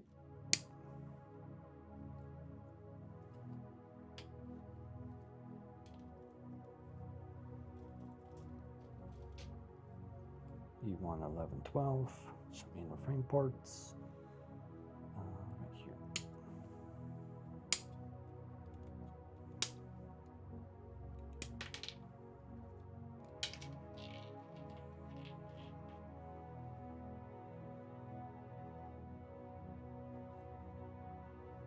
E1, 8 as well. Right there. And this seems to be the neck attachment. Also very careful use of space, pretty much no extra room. B1, 3. I'm a very big fan of this crimson. Kind of dull compared to the rest of the kit. They use the same shade of red on the modelkit, which wasn't to my liking then either. B3, just gonna use the entire runner.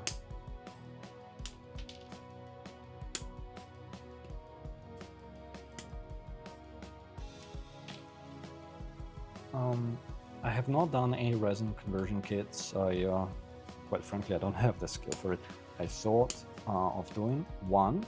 I bought a resin kit conversion kit for in Era Lizard. It's a resin kit that convert. I think it's AOK model.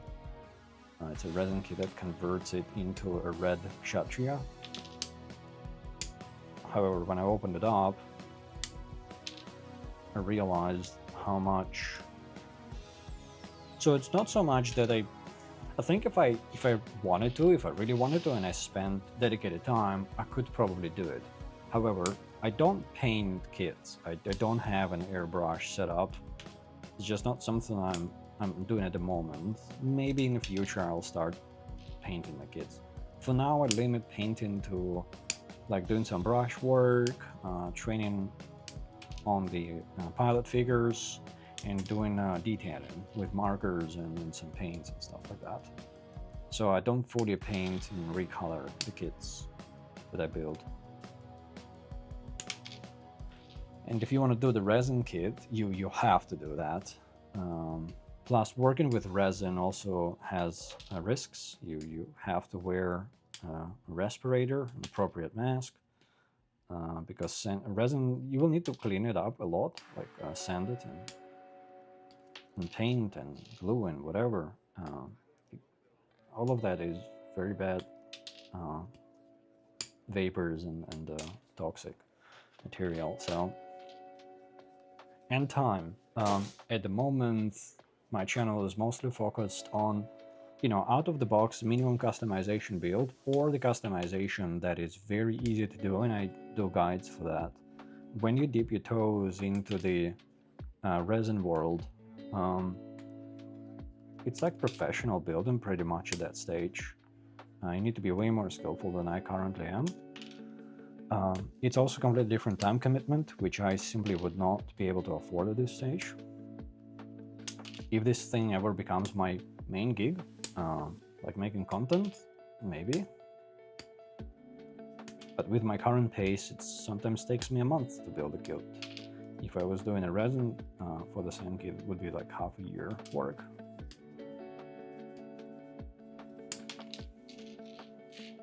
So I don't know what that would do to the channel as well. The channel would go like quiet with interim updates and live streams for half a year in between the videos. I might just lose interest in that case. But I also don't like straight out of the box builds. I like to try to do something to the kit to make it look a bit nicer. Like when I drop the Logar review video tomorrow, you'll see that I actually tried to put quite a bit of effort into doing some detailed work with the kit and applied a lot of decals, like a lot.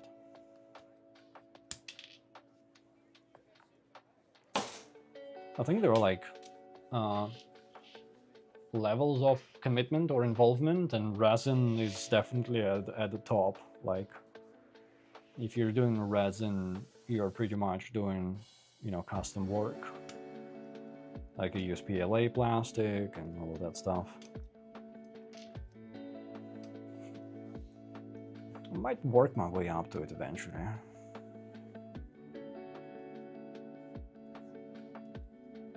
A15, don't be this guy.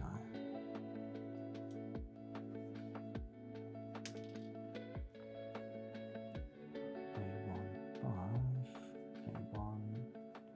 234. I really like that the Lubu has this. I mentioned it earlier during the unboxing, but Lubu has a lot of these black parts on the runners, but they actually went with a ballsy move to make them glossy, like jet black. It's a very ballsy move. Usually, third party or Bandai are trying to keep black parts matte, similar to what they have here on the action base. So you can see the difference. It's both black, but this is jet black, so it looks way more saturated. And this is flat black.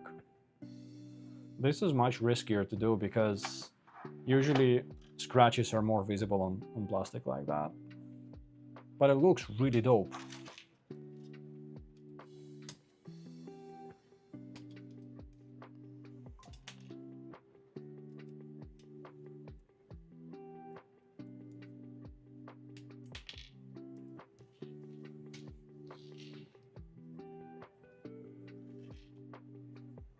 B13, did I cut that out? Yes, I did. Good.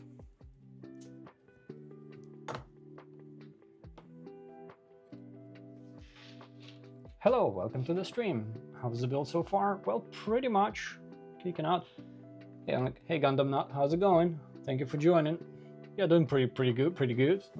Just kicked off the new build.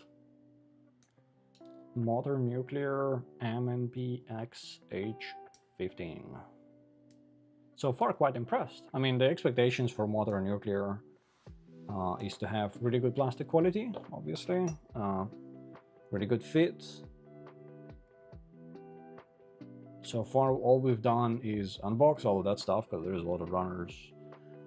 We've assembled the action base, which is exactly the same one that they used on the earlier kits, which is a good thing. It's a good action base. And these are the parts for the head unit. Looking at the runners, there is a nice variety of different runners colors that Modern Nuclear includes. The transparent runners are really good. Some of them have certain parts with silver paint backing pre-applied out of the box, and that make them look like a 3D depth effect. Looks really cool. They also have a bunch of inner frame parts that have this gunmetal kind of finish with maybe a slight purple tint. Also looks really cool. I haven't seen much of this type of finish on the parts. Usually it would be just straight up silver like this, right? They also have straight up silver parts, but gunmetal is a nice shade. It looks pretty cool. It was done well as well. And most of all, I was impressed by, as I was already mentioning, there's a bunch of runners with black parts for the armor, I believe, and Modern Nuclear actually went with a very bold decision to make them shiny black, like jet black. So they are shiny. It's very saturated black, like deep black, like OLED monitor kind of black. I like it. It's also very like you know, bold decision on their part, because it's much easier, I would reckon, to make flat black like you would usually have, or just straight up bare plastic. Like some vendors just don't care. They don't try to give it some sort of texture or finish. Modern Nuclear definitely seems to have the intention with their builds. Granted, it's only my second ever Modern Nuclear build, but it seems like their intention with their kits is it's a fairly easy, straightforward, out-of-the-box build experience. The plastic is really good. It's ready for display pretty much. It is an involved build. Like, there's a lot of parts, a lot of runners, but at the same time, it doesn't seem like it's a complicated build, which is really cool, because that, I would imagine, is very accessible. As long as you like the design, buying a Modern Nuclear kit means that you are almost guaranteed to have a very nice result, and you don't have to paint, you don't have to have sanding blocks or razors and so on and so forth. It's pretty straightforward. As long as you have a pair of nippers and a hobby knife, probably that's all you need to assemble a Modern Nuclear kit. At least Modelkit and Lil Boo so far. I saw that they put up a pre-order for a new design by Modern Nuclear that looks like a mecha grunt. I'm very excited to actually try that out, because this kit, they just sent it to me for review. I didn't even ask for this kit, but for that kit I actually reached out and I was like, I would like to review that kit, because that new kit design is very much up my alley.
Test.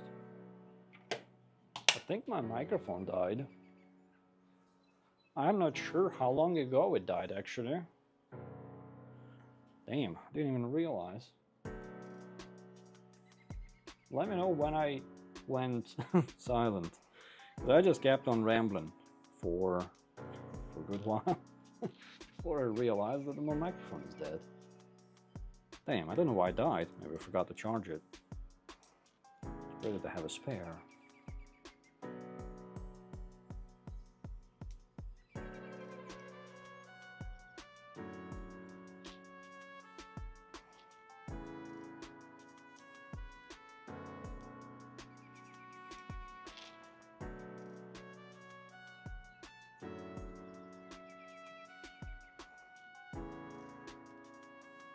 Should be fine now. Yeah, it is. Should be fine.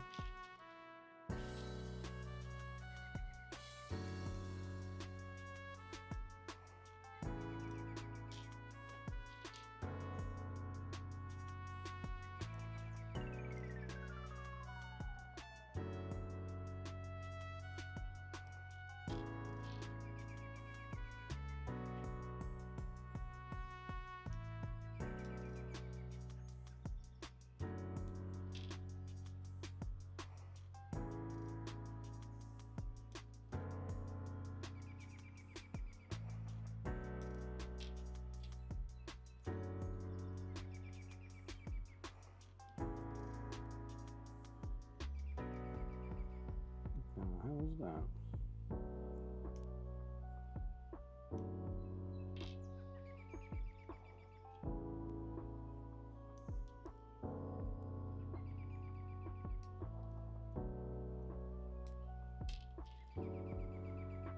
Yeah, I have no idea at what point my microphone died.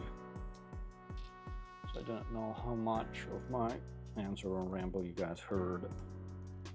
But if you got any other questions, comments, just let me know. Very happy to ramble on while I'm working on this very Zaku-esque tails. The tails, big tails, I guess, for the Lubu.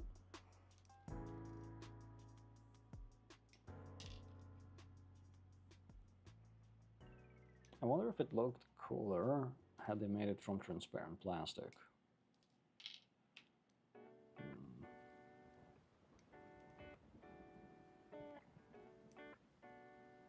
Just not a huge fan of this crimson red.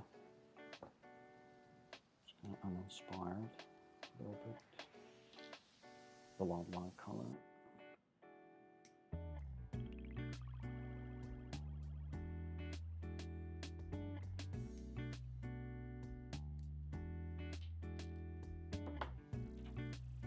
Let's clean them up now.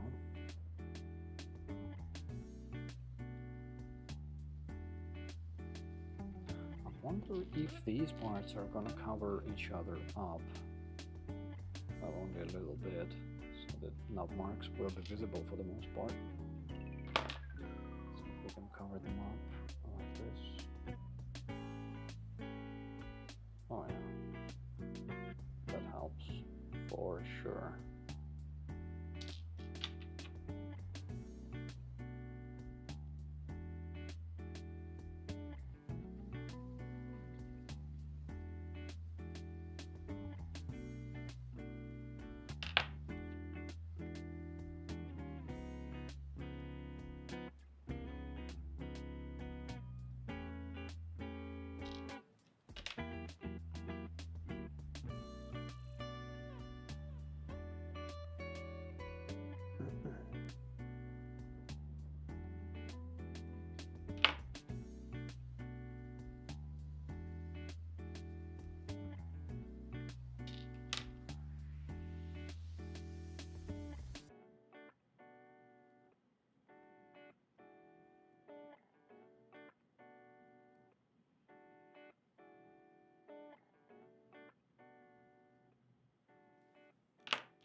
Oh, did I lose you guys when I lost the microphone? I'm so sorry. I have no idea it turned off on me. I need to get like a wired microphone. Don't have to rely on these batteries that are clearly not super reliable. What are you working on these days? Any interesting builds, figures? I'm just curious to know what you guys are working on. Also, don't forget to enter the giveaway. It's going until the midnight tonight. Still have a chance to enter for a Apex Time case giveaway. We're giving away 2, 1 per winner. If you are based in Canada or continental USA, so you can enter that, and if not, you can enter the other part of the giveaway and win a kit, modern nuclear kit actually, from Gundam It. They're sponsoring the kit. All you need to do to enter that is to go to my Instagram profile and check out the details. You will need a Gundam It account, which is free to create. You don't need to make any purchases to create it. And of course, you need to be in a country that they deliver to, which is way more countries than just US and Canada. So it's a bit more accessible. We will draw the winners tomorrow, and we'll contact them directly.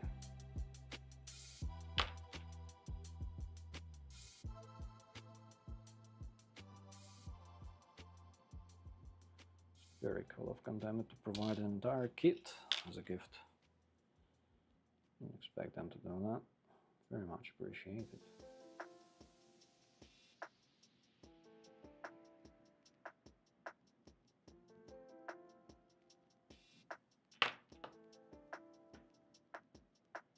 Just trying to work out a little bit of a deal with them to give you guys better perks.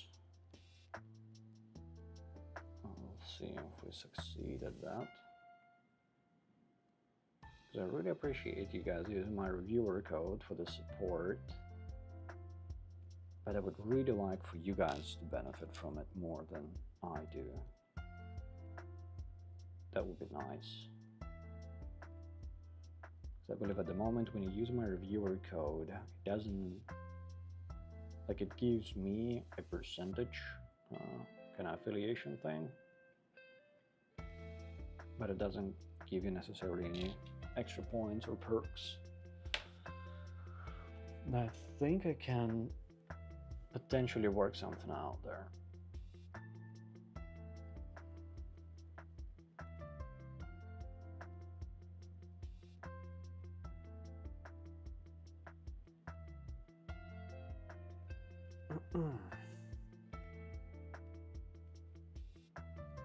Yeah, for sure. Lost it.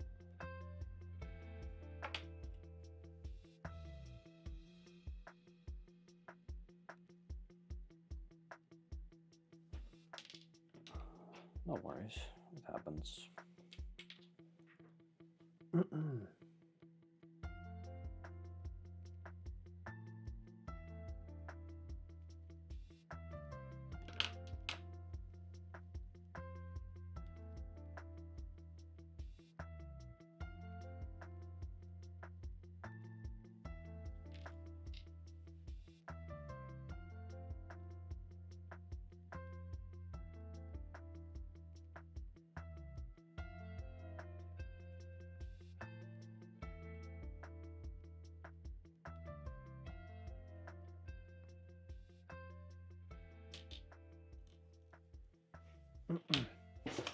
Ow, let's post a message in a chat.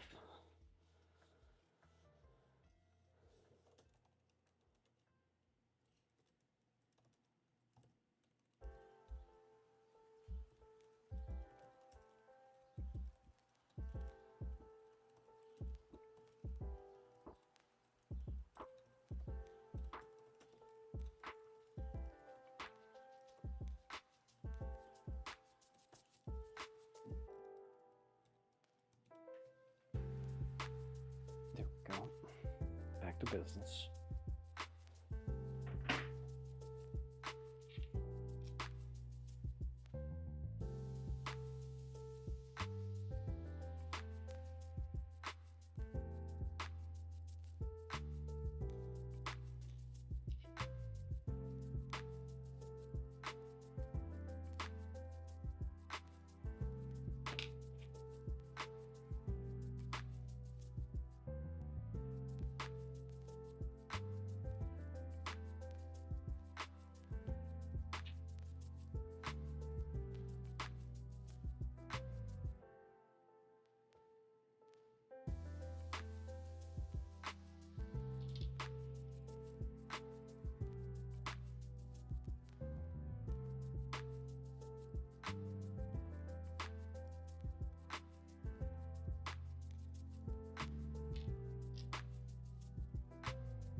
Dude, I'm not gonna miss this building stage for sure.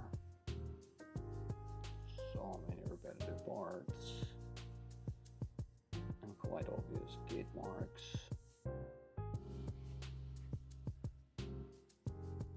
Clean all of them up. A bunch. Let's see.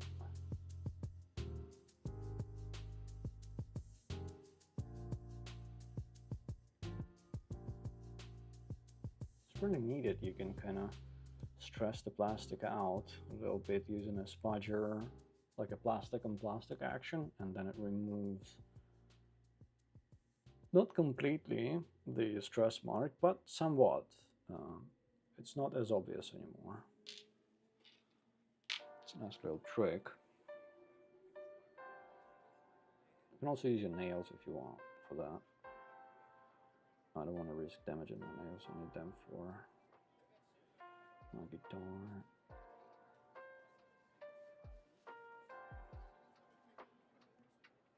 But if you have any plastic tool that is sturdy-ish, all you need to do is just rub it like that. Boom. You still see where the pigment is more concentrated. There's no way to kind of get rid of that. Only with painting over it. But still, it looks better.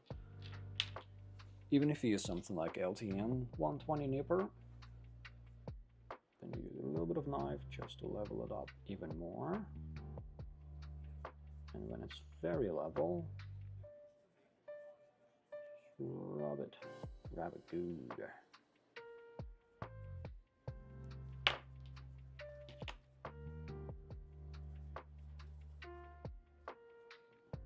Boom, nice.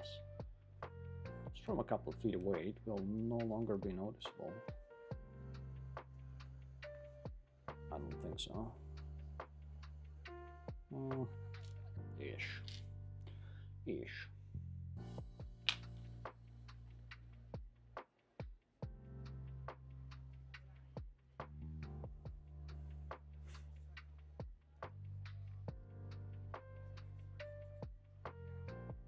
It's quite a large stress mark. I didn't expect LTM to leave such a large stress mark.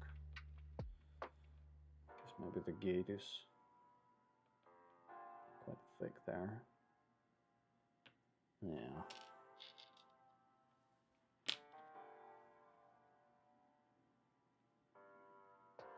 We'll see once we assemble it. It doesn't seem like these inner gate marks are covered by the parts that precede it. But maybe, just maybe, if you pose it in a specific way, it will cover them up. And one side is more obvious than the other. So I'll probably try to arrange them in a cheeky way.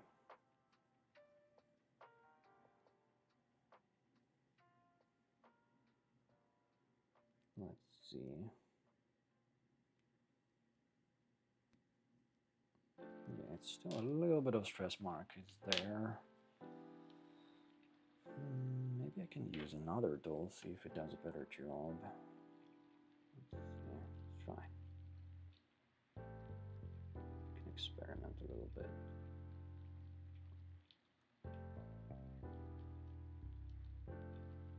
Okay, let's level it up. So, what if I try metal? Dull end. Ooh, that works even better. Be careful not to bend the edge of the part.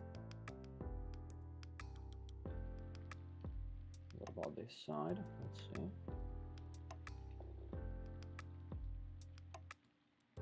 Yeah, that's pretty nice. That was even better. I guess it applies more pressure and thus hides the stress.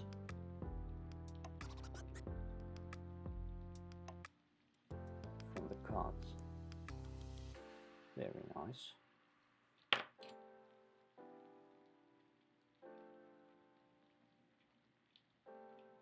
Oh yeah.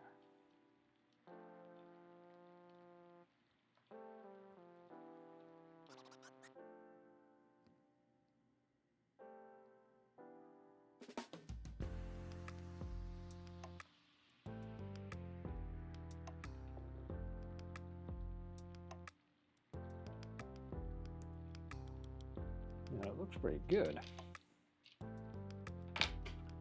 Gonna take a pass over all of them after this. Now with the metal tool. Just to make sure they are as clean as they can be.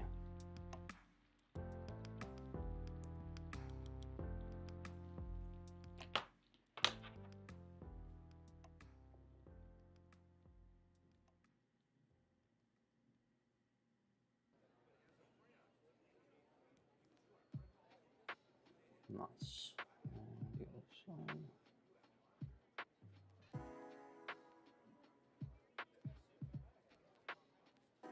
Very nice.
Hey dude, welcome to the stream. Thank you for saying hello. How are you doing? How's your weekend? I'm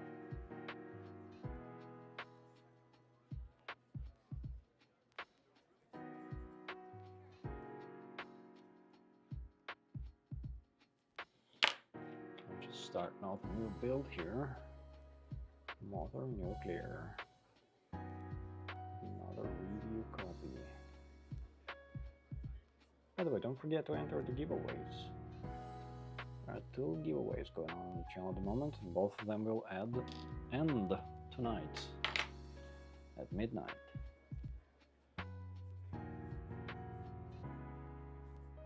Giveaways are always good. Free stuff is always good.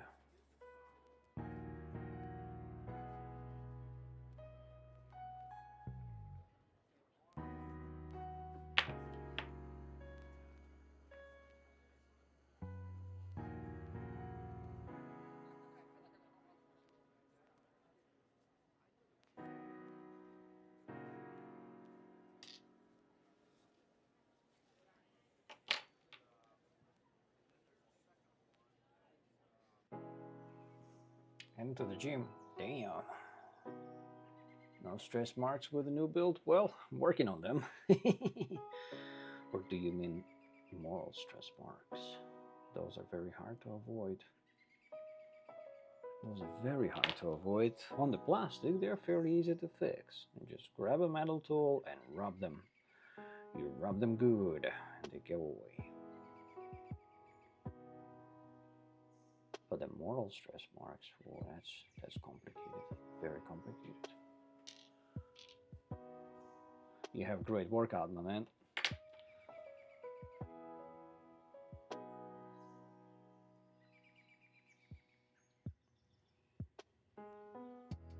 I shall maybe hit the gym today as well. Go for a little jog.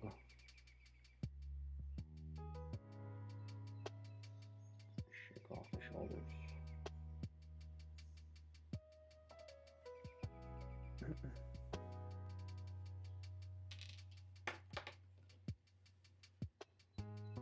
almost done with these things. How many of them are there? 40.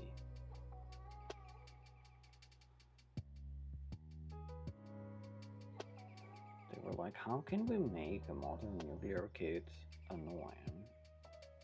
Usually it's a really good experience. You don't need to do much with the parts. It's not much repetition. But they really had to be creative with this. Like, you know what? Let's make these antenna sticking out of the back of the head, looking like hair. And let's make sure they are 40 parts. So you get to feel like a real builder.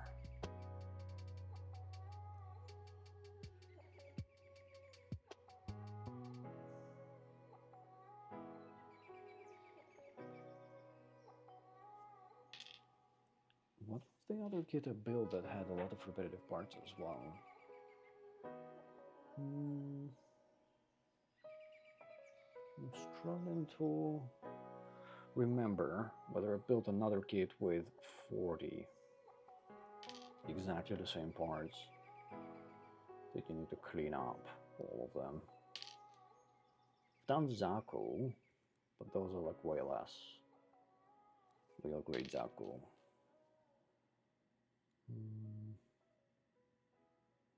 There's some repetitive Gundams on new, high new, some repetitive parts, but nothing like this really. Nothing comes to mind.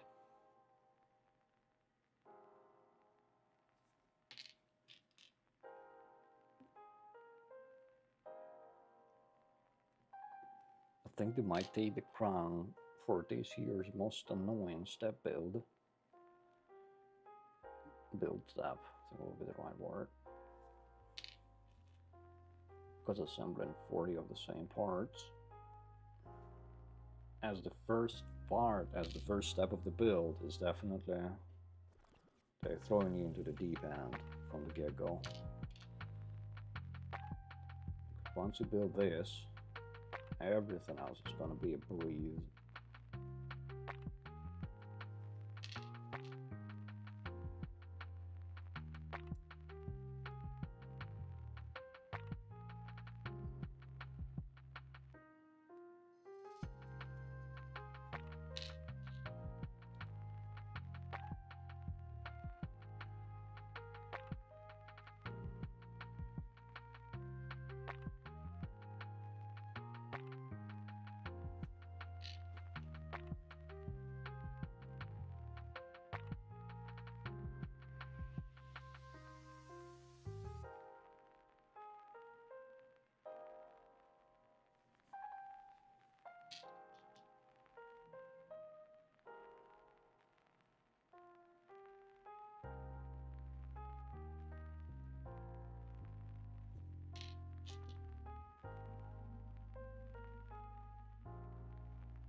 Almost.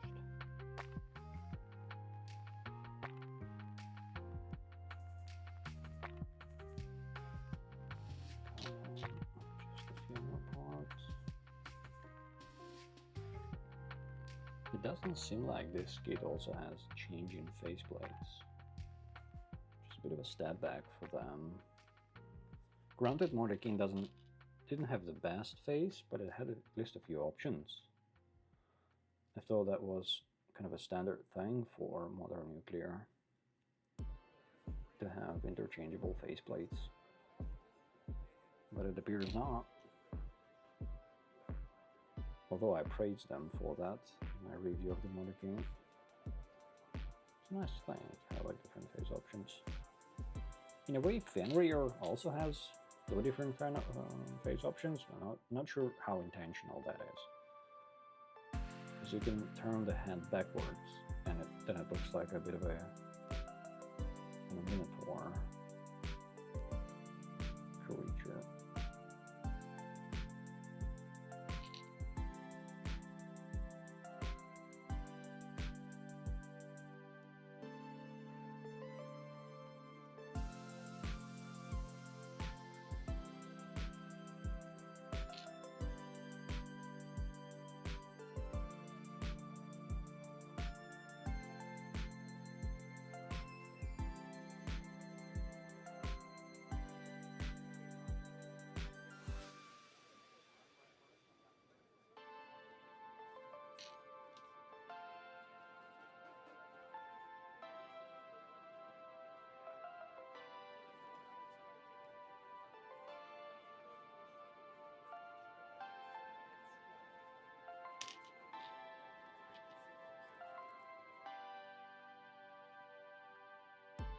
it's less than 1,000 left. We can do it.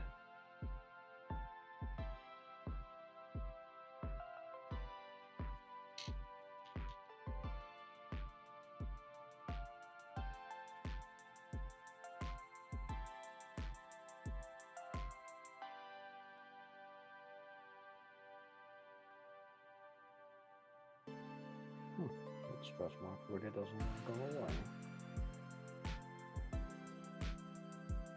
Recently finished my assembly year. It was a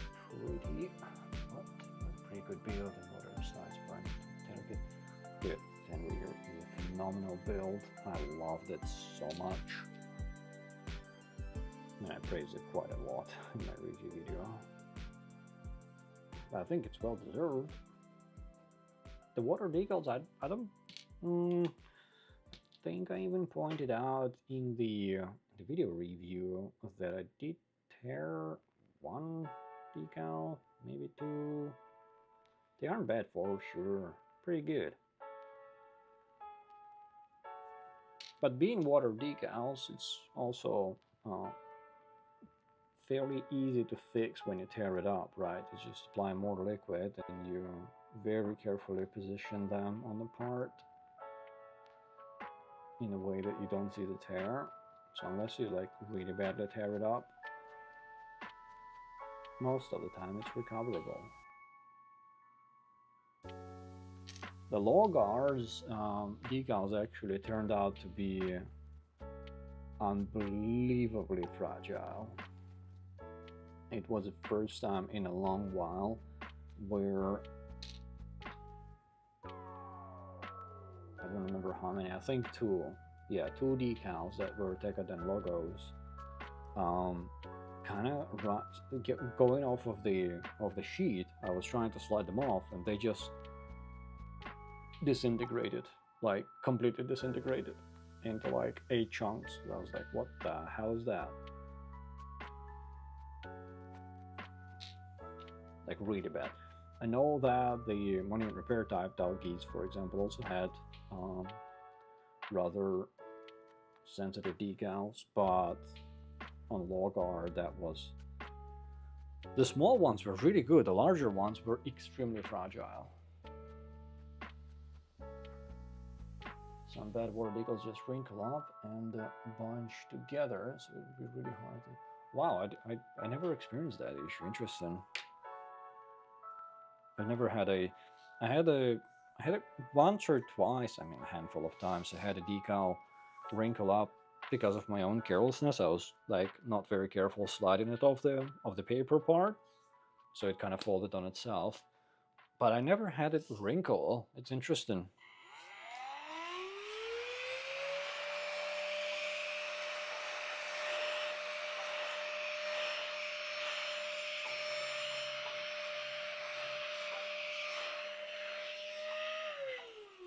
Did you happen to maybe use hot water or something? I wonder what made them wrinkle up like that. Because I've done some not the best or greatest, I guess, third-party kits. Never had it like specifically wrinkling up. I'm quite curious. I'm gonna have to Google that.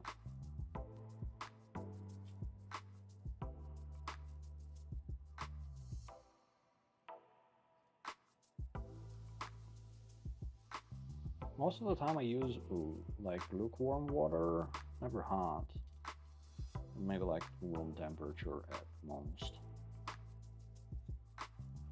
And I use those moisturizing boxes, so you know water pretty quickly gets cold.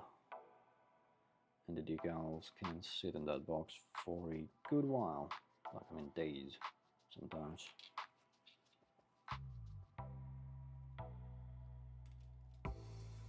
Yeah, so realistically, I only ever had damage with decals was with them being extremely thin and just disintegrating as I tried to apply them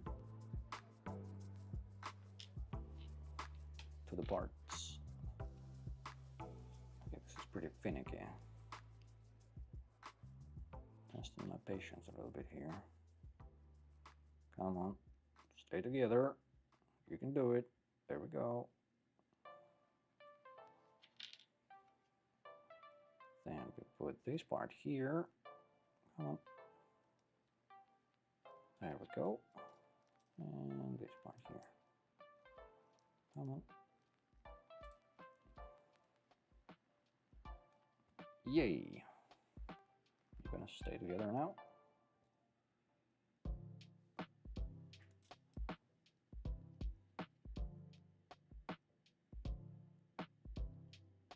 It says it needs to be flush. It's not quite flush. Maybe it's flush enough.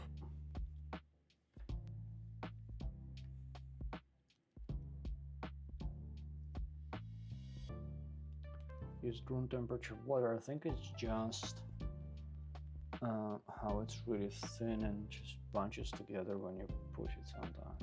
Oh, yeah. Interesting. Yeah, I understand, like when it bunches up when you push it off the part. That's something that definitely happened to me. I was curious whether what might have happened to yours was like them just shrinking up when they are like when you submerge them, because that's at least I have never had that experience, and I would be very curious what might have caused it. But them kind of shrinking up when you try to slide them off, that's for sure a common thing that happens, most definitely.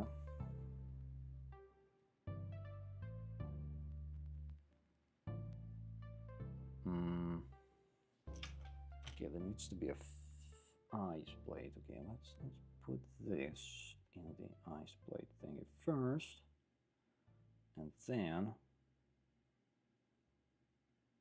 put the faceplate on. Yeah, this head is extremely compact. No way this is getting LED. Plus the eyes are painted. Yeah. Although I think the faceplate with this kit actually looks much better than the, well, subjective opinion of course, but I think it looks better than the modelkit faceplate. All of the options that come with that one.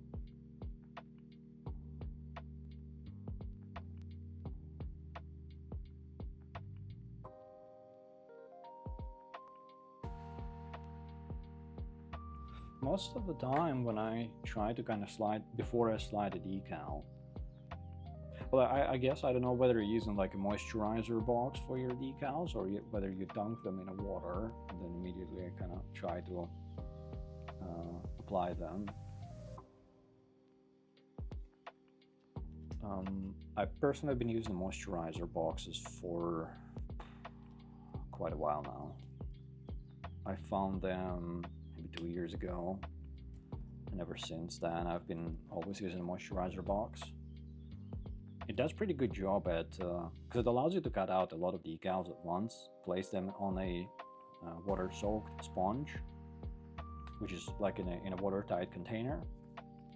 So you just basically flood it with water, and the decals, they kind of stay on the surface of the sponge and they are soaked through, like they are really wet, saturated with water. So all you do in that case is you carefully pick up the part of the paper and maybe dab it on a paper towel, if at all, and then you at least what I do is that I will grab tweezers, and I would grab another tweezer, or I would grab or I have another one of these knives but with a needle attachment rather than the knife, and I would use I would use the needle to actually push it off, and if I soak it enough, no matter the thickness of the decal, even if it's like really small one and really thin one, or a large one and thin one, if there is enough water, it will just, all of it will move on top of the surface of the paper, and then I carefully slide it onto the part. And usually when damage happens, at least for me, is when I try to then articulate the decal when it is on the part. If they are too thin, trying to kind of pull on it from the sides with the tweezers makes a tear. And in that case, what I would do is I just apply more water on the decal with a brush, or more Mr. Mark Setter liquid with its applicator, and and then I move the part more on the move the decal more on the parts. And even if it's torn into like 2 or 3 pieces, if there's enough liquid, you can sort of stitch it together on the part and then leave it to dry a little bit for a few minutes, and then use a very very fine QT for other cotton swab for to dab the liquid off of the part. Why is this piece not willing to stay there? Did I not snap it in place enough? It's very unmodern nuclear-like for the piece to not stick in place. Come on, modern nuclear. What's going on here? Am I missing something? Let's disconnect it.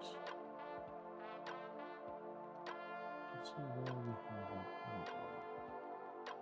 Let's disconnect these side pieces.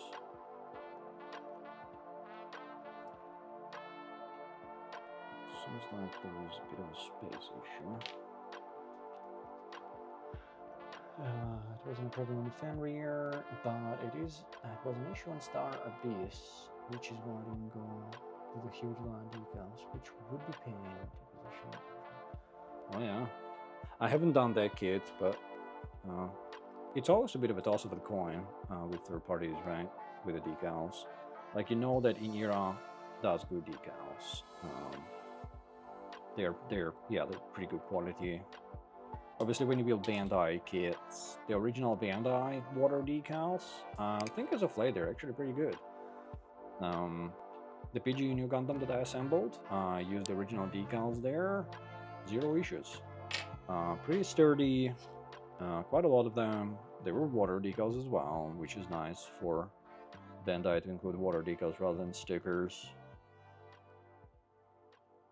It doesn't fit. Okay, let's thin. It's the first time I have to thin a peg on a modern nuclear kit. Ay ay ay. Ay ay ay. Actually 2 pegs. But I remember when I was assembling the perfect grade Unicorn Perfectibility Gundam, because that one is technically a premium Bandai. It also came with there we go, now it snaps in place. It also came with a bunch of water decals, and even though it had available third-party decals on the market, I chose to, you know, experience Bandai decals. They were a bit of a pain in the butt to work with.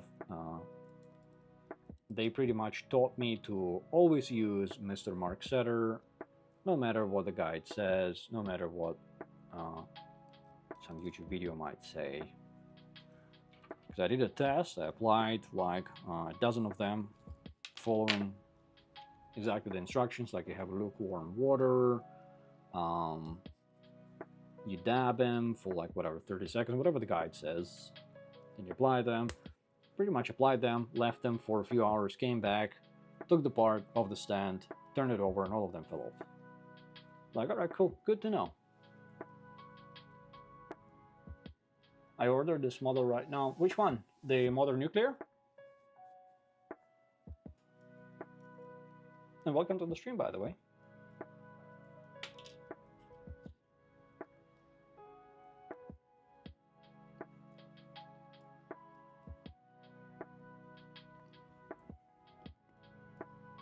But yeah, so basically if you deal with water decals a lot and you want to like make it easier for yourself, I would highly recommend buying a thing like this.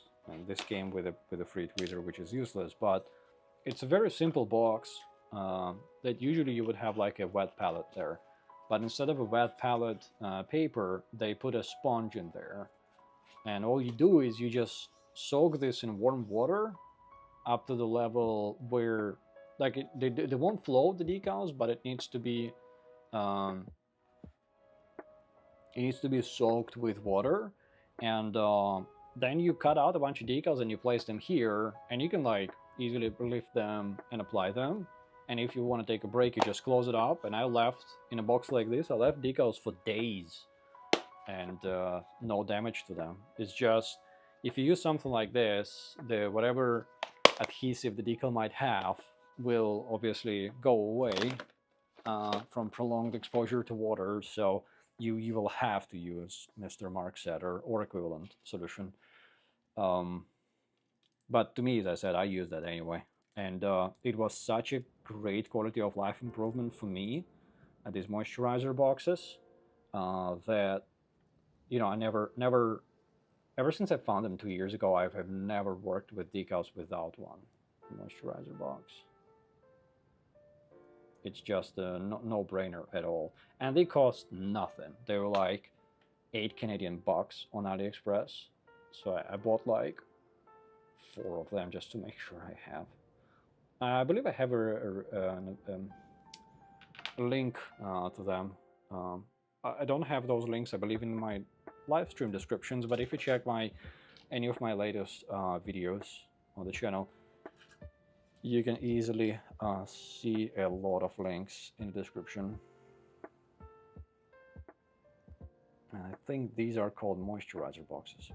Really handy tool, really handy, highly recommend.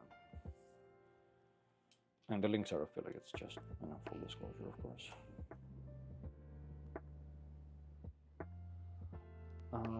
Yeah, just came across the stream. Hey, nice! It's a very nice build. I've just started with it. Obviously just doing the head unit. I've assembled the stand earlier. This is the stand that it comes with. It's a standard modern nuclear stand. Very sturdy, very functional. It has these hatches on the side that open up for extra storage, which is nice, because it's not a very deep stand. It's fairly low to the ground. It's done very nicely. I mean, this is a standard modern nuclear stand, which is a good thing. They do very good stands. And doing the head, obviously the head unit has this rather annoying assembly part where you have to... It has these antennas, right, that stick out of the head, and each antenna has 20 parts that you have to cut out, clean up, and now assemble per side. It's a bit repetitive there. Very much reminds me of like Zaku, real grade Zaku, with them tubes, or Sinanju.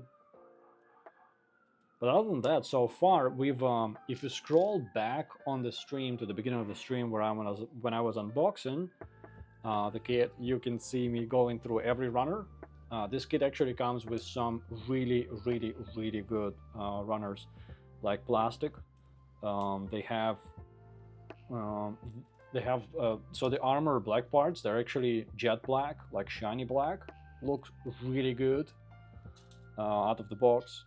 And there's also like really good transparent plastic parts with some silver pre-applied to them on the back side, so it gives them a nice shine and like a depth effect.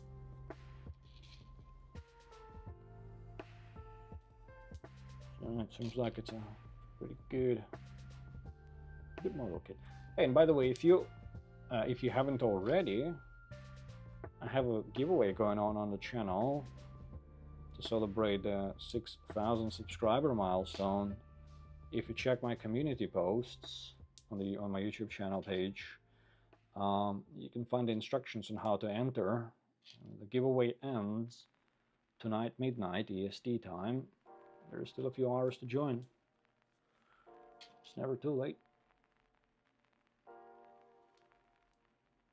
Well, unless you try to join after the deadline, of course. 1, 2, 3, 4, 5, 6, 7, 8, 9, 10, 11.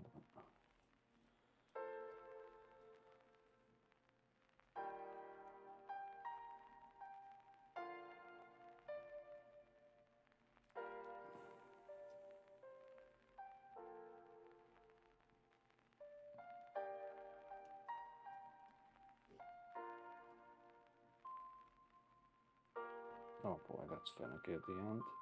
Come on. You can do it. Come on. Okay, I think one of the antennas. I'll definitely create a pose where this looks like a bug's antenna, for sure. It's begging for it.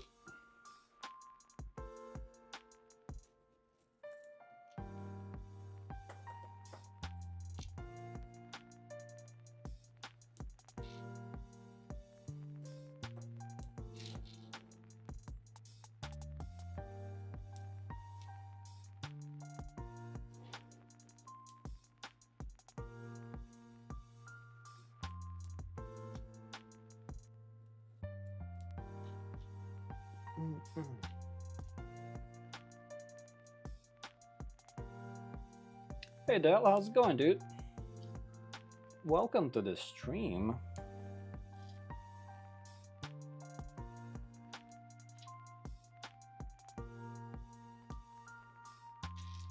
I'll be getting to this guy after the Odin and Fenrir. Odin, I'm not sure what kit that is, but Fenrir, I'm very well aware of that kit, and it's phenomenal.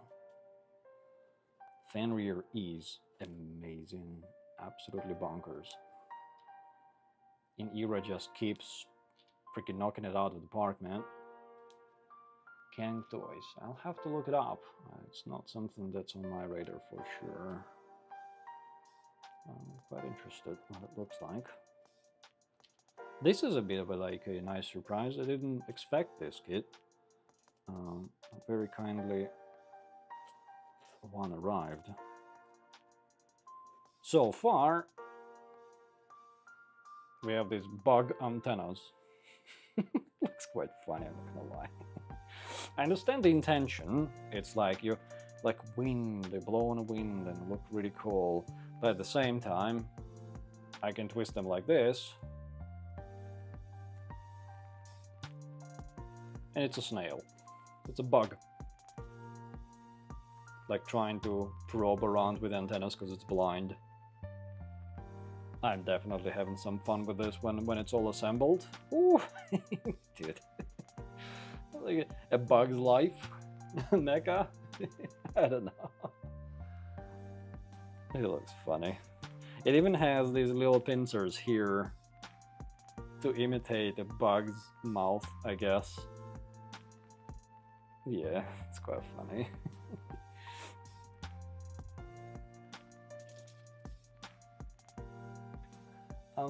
My PG perfectibility, I decided to get the blue Delphi decals because I like how it looks on other. I got actually Delphi as well, just red ones, because I ended up damaging a bunch of the original decals through to my own carelessness, and I had to get decals, third-party decals that looked as close to the original ones to fill the gaps of my heavy-handedness. Oh dude, tassels. Alright, I'll call them tassels. I will call them antenna.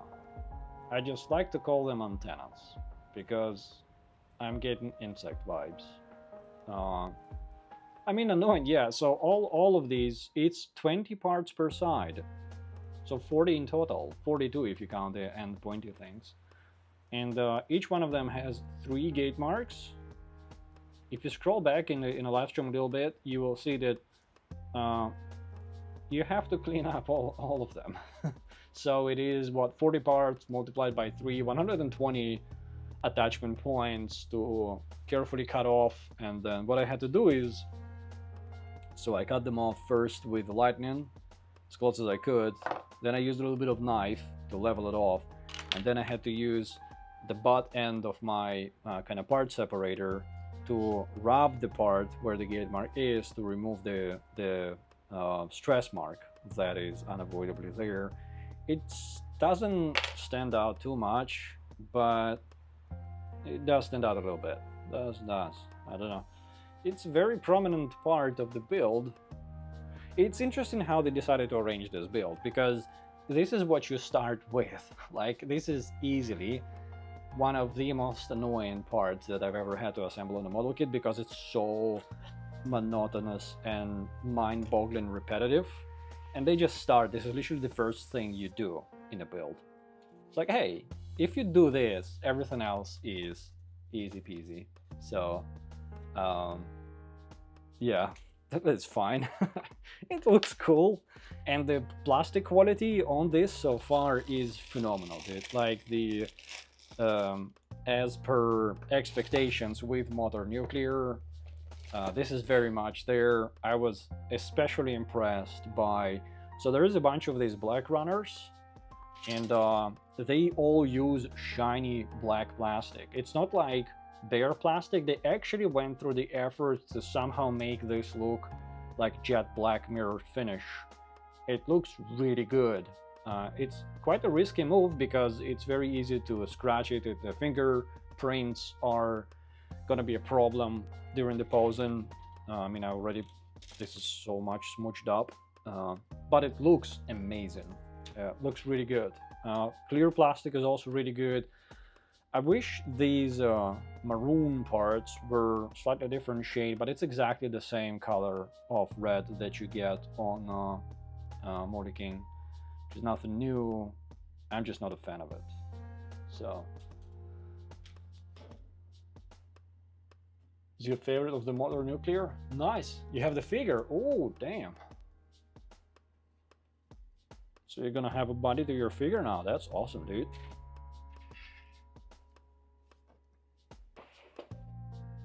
I have never dealt with Modern Nuclear figures, not quite yet.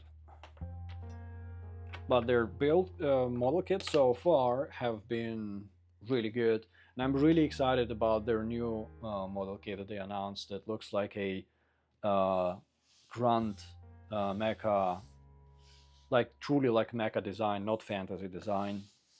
So I definitely will do my absolute best to try to secure one and build it, because while I appreciate the fantasy designs, they're not like I'm very like picky which ones I choose to build, which ones I choose to pass on. While for that mecha, more like heavy mecha design, that's something that I'm definitely interested in more. C1, that is C1. We also would build Fenrir's cool model. Labu will be my second 172 model. Nice, dude. Fenrir is an awesome build. If you build that, you experienced what I would classify as the peak of modern model kit building. Well, for the, like, on one hand, the peak can be considered Modern Nuclear kits, because the way they are organized, Modern Nuclear kits, is to allow you to, like, you don't have to apply decals. It's very straightforward. All you need is a pair of nippers, a knife, and that's probably it. Like, really, you can assemble a Modern Nuclear kit with just that. It's a lot of parts. It's gonna look really cool, but it's really fairly easy to build a Modern Nuclear kit, which is like makes them more accessible. In Era is, you know, if you like want to do the decals, you want to do maybe a little bit of painting, a little bit of detailing, some panel lining, you know, it will look so much better if you do that to it, right? In Era, I tried actually panel lining and whatever with my first Modern Nuclear kit, which was modelkit, and arguably that almost spoiled it. I tried it and I was like, nope, that's definitely not the way to go here, and decided not to ruin it. So yeah, Modern Nuclear is really cool. They're doing their thing. They're doing it pretty well. If you look up Lu Bu, the Romance of Three Kingdoms or Dynasty Warriors, he's famous for having the long red head tassels. All right. The real type mecha, yeah, for sure. The one that they, I don't remember the name of it, but it's like, it looks like a mecha grunt, like something from like Armor Hunter Metal Ring, something like that. Which is pretty cool. A bit more generic mecha design, but if they do it in a way that they do their fantasy kits, like with really good quality plastic. Crap, where is this runner? Gray K1. If they do it like really well, in Modern Nuclear style, it can be a serious way for them to introduce themselves to a new audience, pretty much. Because right now, you would follow modern nuclear, either you are hardcore in the hobby or you like the associated lore, right? Which is perfectly fine. But if you are not so much into the lore, you might not necessarily be interested in these designs, because you know they're fantasy-like designs. They're not necessarily like mecha, robot, pistons, whatever. So it's interesting that they decided to do that. I'm very curious to try it out. I'm even more curious to find where the hell is the runner that I'm missing. Okay, I'm gonna skip it. I'm gonna find the other runner. L1.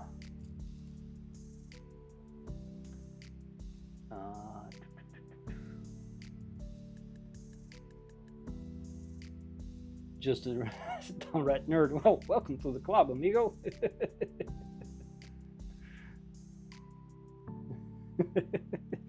Sounds like you guys know each other.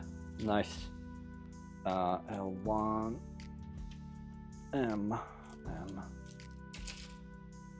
Where is K?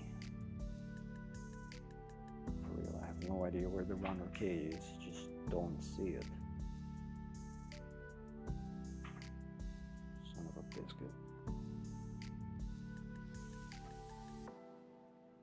Has to be somewhere. I swear to God, it has to be somewhere. What are you working at the moment, though?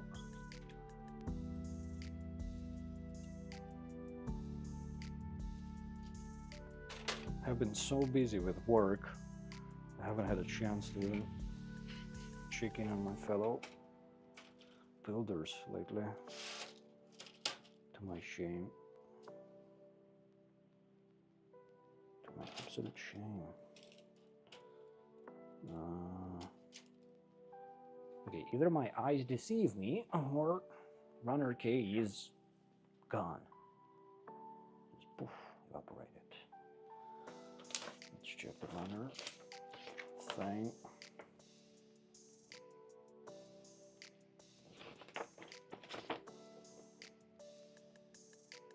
Okay. Oh, it's that little bastard. Alright, I know what it is. Because I cut them out already. Other runners for that. Hey, by the way, think earlier when you mentioned that your logger had arrived, my microphone died, which was unfortunate. Hopefully this backup microphone won't die. But yeah, I wonder if your 160 logger is actually packaged reasonably well. Mine came, as I earlier alluded, I don't know, on previous stream or stream before that, it was packaged pretty, I don't know, like somebody was being chased by police when they had to package it up, something like that. Like they had to do it quick. The FBI was knocking on their door. Some runners were packaged twice, even though half of them, like they were, some runners were doubled up, even though you only need one of them. I had runner N twice, because one of the copy of the runner actually had certain details in the parts missing, so you couldn't even use them. But they decided to leave that runner and put another runner N with exactly the same print, but the details in place, which is really odd experience. It's like, okay, if you have a replacement runner, why are you still giving me the original runner? And some runners had the parts cut out ahead of time. Like they chose to cut out quite a lot of parts from the plated runners and put them onto the inner frame. So when I was unboxing and I saw the parts missing on the runners, I was like, am I missing parts or what the hell? And I figured, you know what, I'm gonna go ahead with the build and see if I find them. And yeah, indeed, they were cut out ahead of time and pre-assembled. Why? No idea. And it was pretty random as well.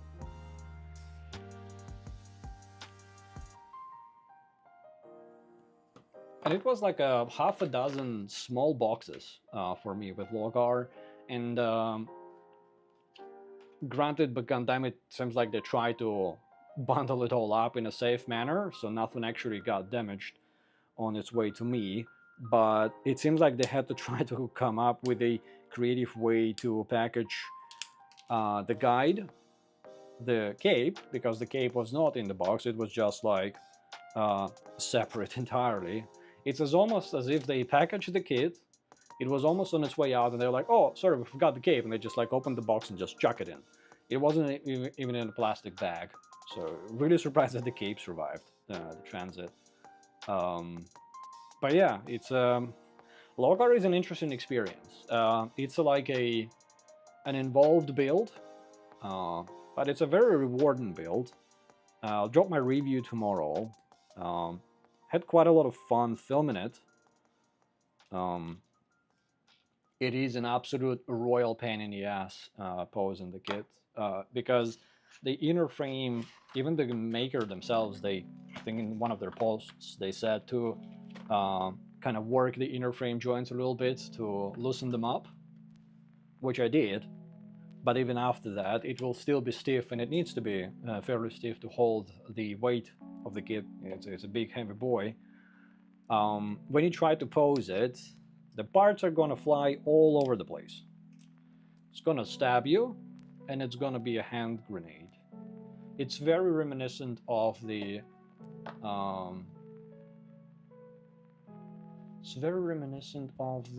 Red Comet, for sure. Like, Red Comet was fairly similar. Like, looks really cool, but if you look really close, you will find a lot of problems with the knob marks and stuff like that. And if you try to pose it, it's just gonna fall apart, and you just have to kind of accept it. You can still pose it, you can still reattach the parts, but don't expect it to be easy to pose, because it just sets that expectation, I guess. So filming the review was, let's just say swear words were flying around the house. Plenty.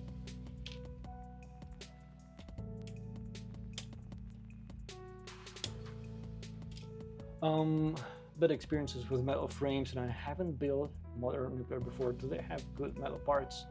This is my second Modern Nuclear kit, so my experience is obviously limited. In my first Modern Nuclear kit, there was zero issues with anything. I didn't have a single fitment issue, I didn't have a single metal part issue. It was all very sturdy, very firm, but malleable enough to work with. The parts fit well, like zero problems. For Lubu, we'll see when it's all assembled, to be determined. And it's obviously all kind of anecdotal experience, right? Maybe my copy is good and another one's copy is not as good. Never know, right?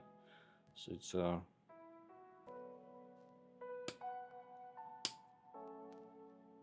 it depends. But so far, Modern Nuclear is like my impression of Modern Nuclear is like the premium experience.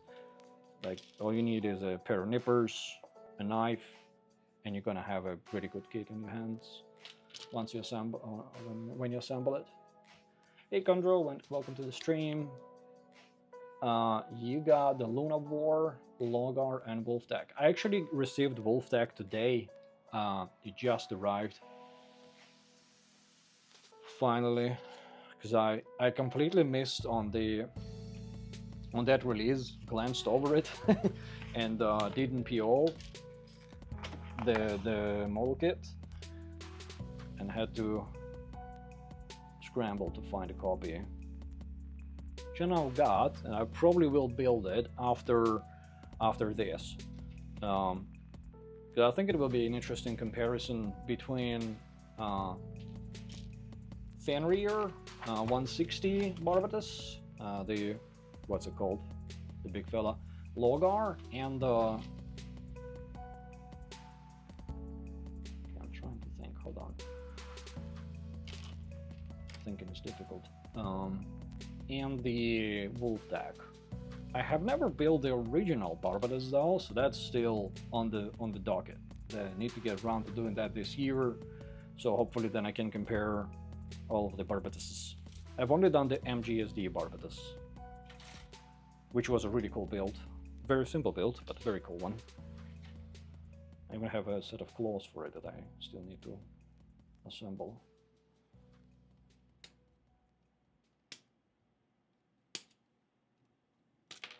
And I heard a lot of you actually on the stream for the last couple of weeks, Lunavore was brought up, and some people mentioned that.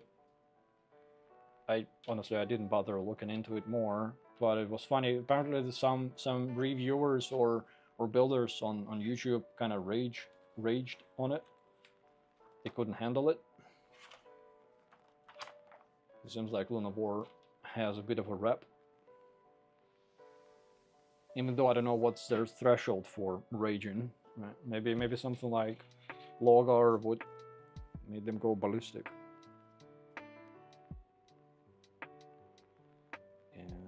E17.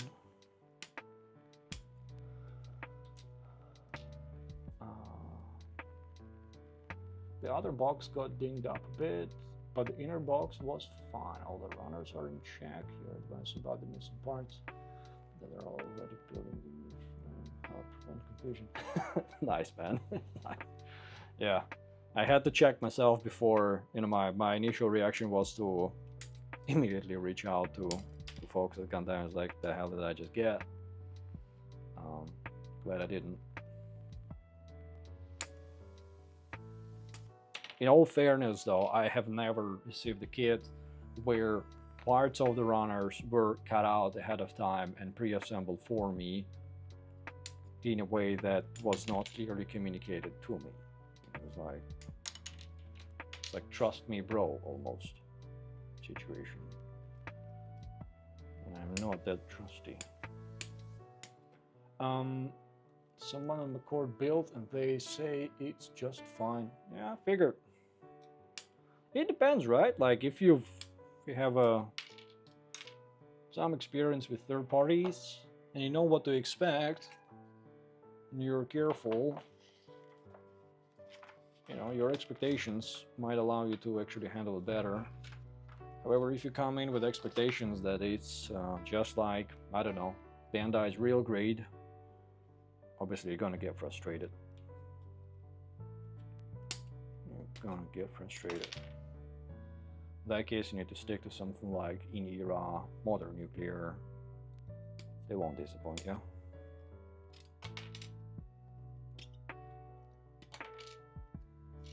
I tell you, trying to film the Logar review over the last 2 days,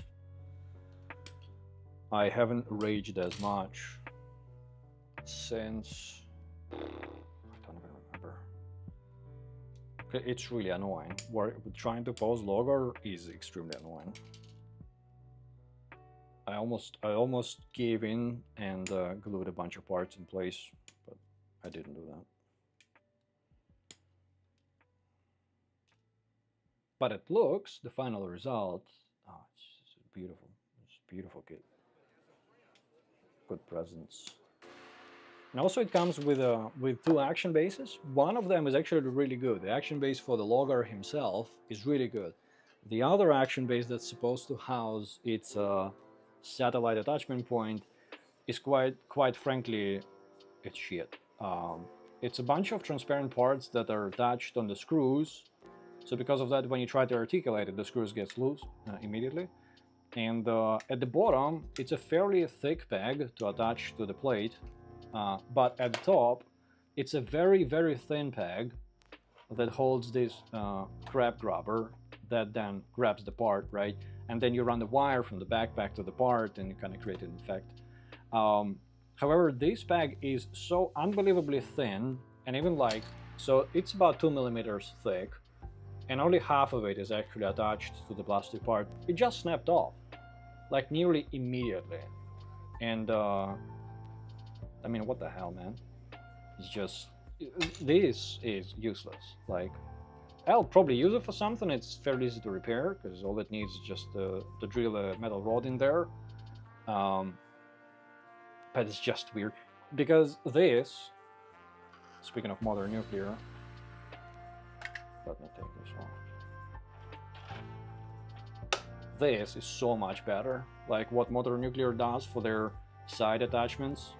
It's all plastic, there are no screws. It's very sturdy. It looks nice. They have this snarling going on that makes, you know, nice reflections. Like, this is cool. The modern nuclear action base is something I would like buy if they sold it separately. This, I would pay someone to not include it. I think I just broke it even more. Whatever.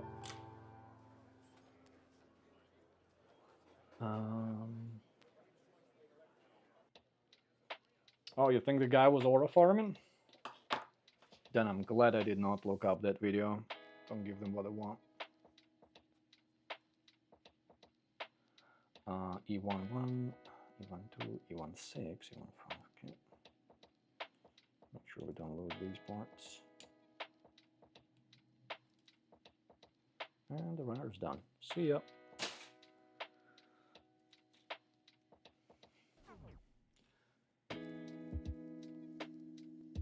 Coming to a Fuxi main unit was pretty rough, but the dragon's dope. I have to look up.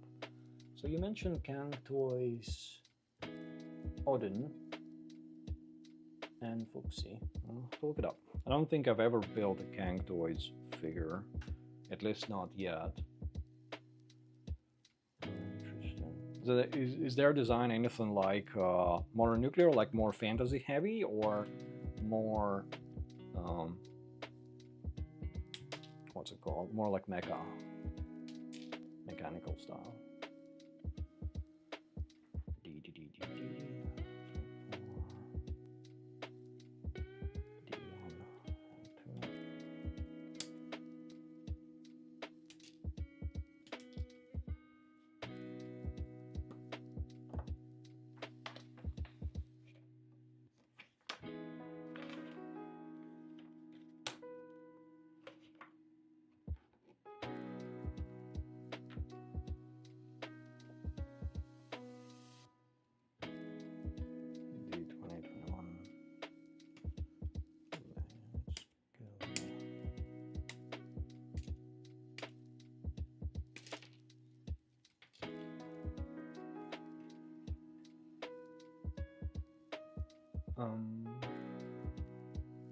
Dragon assembly, terrible.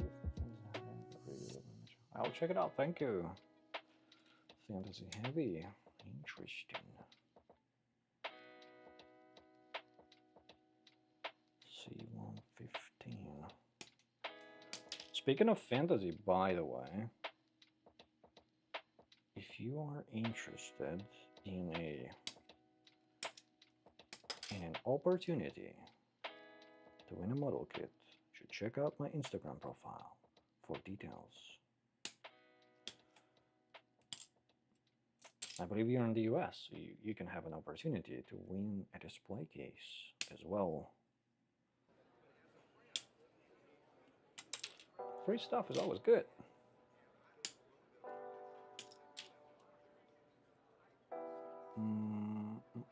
C112.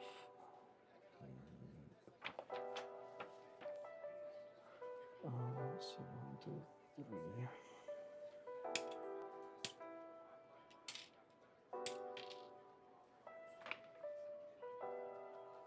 C1, maybe. Nope. Second runner dock. B1.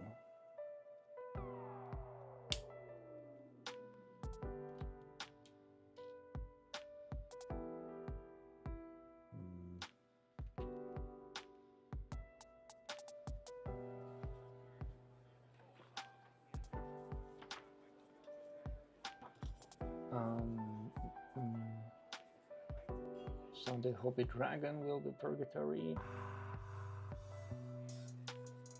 I've been getting by without getting model kit with an axe as a weapon, but I noticed there aren't many of those models. What are some cool models? Axe, specifically axe. I mean, SNAA has a model kit called Giant Axe. It's a real great scale model kit, but it's, you know, its shtick is an axe. So if you want, check that out. It's a very easy build. It looks really cool as well. but it's a tiny model, I think it's considered. Other than that, if you specifically are looking for an axe, crap, I don't even know. I don't think I have any other models with an axe.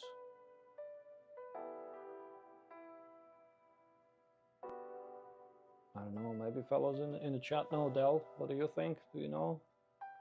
A modelkit with an axe. Some sort of a lumberjack fella. I know a hammer. There's a lot of model kits with a hammer. A lot of model kits with a hammer. But an axe, that's a bit more niche.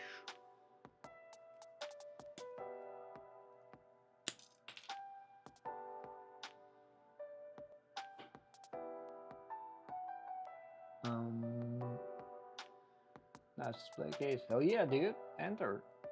There's 2 of them on the offer.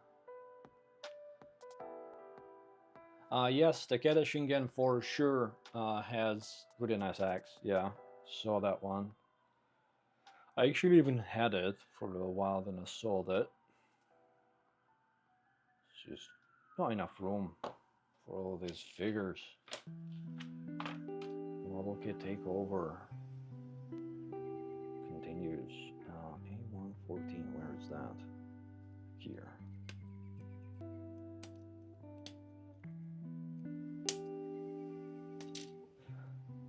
I mean, technically, this one is not an axe.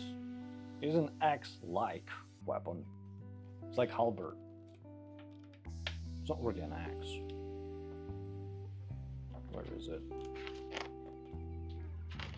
But I mean, giant axe is actually an axe, right? You're saying it's overpriced since the second batch? That's not good. I thought like the main thing of SNWA was like exceptional value, because they were, the ones I've gotten, they were really cheap. Just bought them outright. You can get like a review sample or anything like that, and shoot, I don't remember how much it was, but it was like really cheap. And considering the quality, it was, you know, an easy recommend. But if they shot up in price to the level of Bandai real grades, or even master grades, then it might not be as good of an offering anymore. It's still nice designs, but you know, if the price is hard and the expectation is also rising with that. So for example, with the giant axe that I built, there were some really bad gate marks, like really bad gate marks that I pointed out in the video. And they were sort of excused because it was really cheap, was still original design, it's nice. But if it was more expensive than that, you know, I would have not been easy on it. Now we're done. Let's put that back here. What else we got?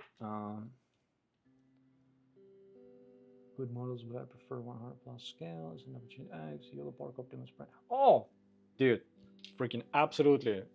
Yellow Park Optimus Prime. I even have it. Give me 1 second. I'll actually bring it out. Oh shit, no, that's not gonna work. I actually have it wired. It's hardwired in my shelf because I have a custom LED in it. Yes, that is the giantest. Not a word, I know. That axe is phenomenal. The model kit is also actually really good, and I believe they recently had a reprint because I saw them come in stock in a bunch of stores, at least out here in Canada. Pretty cool build, really cool result of that. The axe, though gigantic, is very plain, but there is a lot of room for, you know, activities there, so you can easily paint it, detail it with markers, pen align it, you know, what have you. It's a really cool build. They have a lot of really small parts that are also very spiky. They're mechanical parts, but it looks mean as hell. It's a nice kit. very good recommendation for sure. Completely forgot about it. Built it like almost 3 years ago.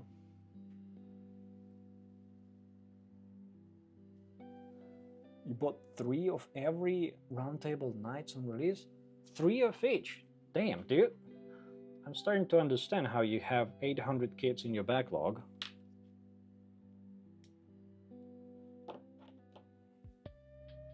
I thought I had a problem. Seems like I'm not even scratching the surface. 3 of each? Are you building an army? He has a shed. Wow. I think there are levels to this game. I have a storage unit.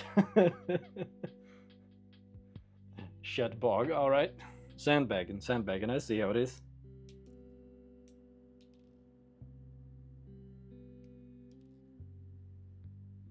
Yeah, I started with a shelf, then it was a spare closet, then it was free space in the storage room, now it's a dedicated storage unit.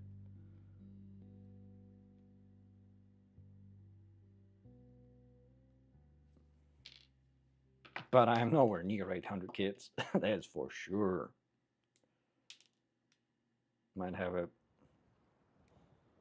yeah, no, I'm not getting there. I'm trying to implement a new rule. For every kit I build, I buy another one. So at least the backlog doesn't grow. And ever since I implemented that rule, my backlog has grown by 20 plus kits. So clearly I'm not very good at following my own rules.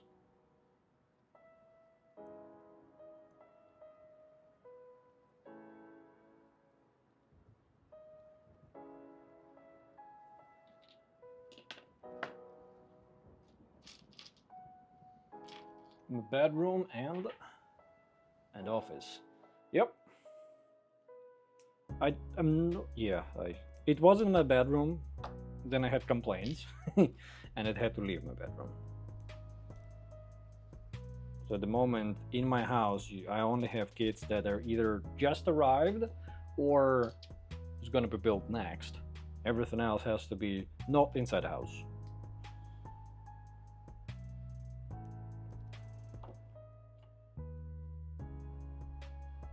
Just fine, because it lets me sneak in new kits without notice.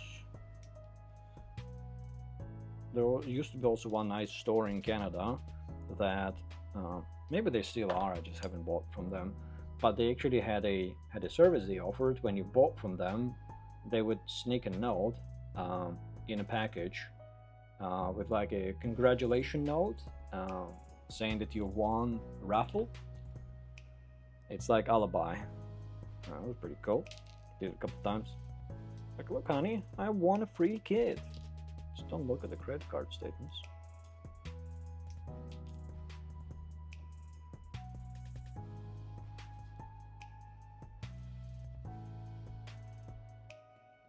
I think I got my perfect grade unicorn Gundam that way.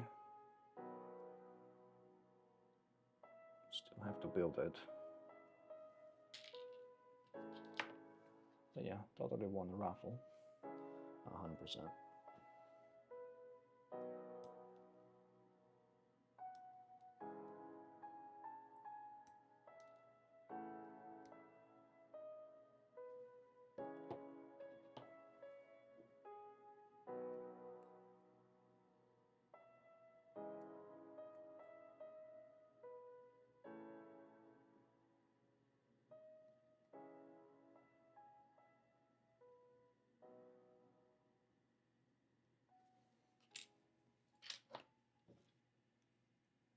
What else we got here?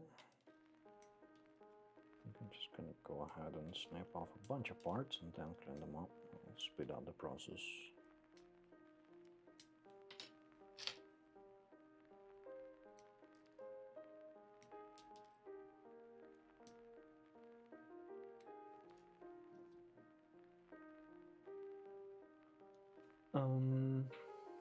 It's my excuse to tell my lady I used the coupons and got half off. So in your case, half off would mean you bought only 400 kits instead of 800 kits. Your lady is very patient with you. Mine would not be nearly as patient.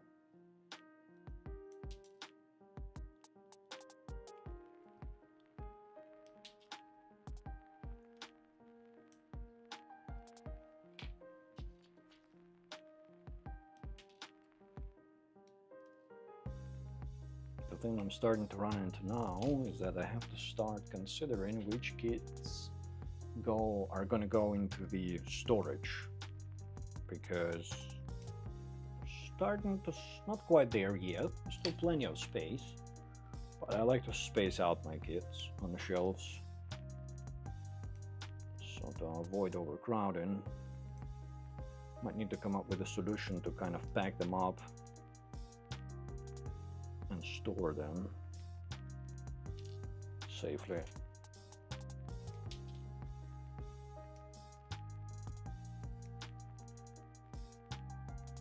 I don't see how I'm gonna be able to display them soon enough. Well, she did ask this week, when will it ever stop? I walks down home. Hell yeah.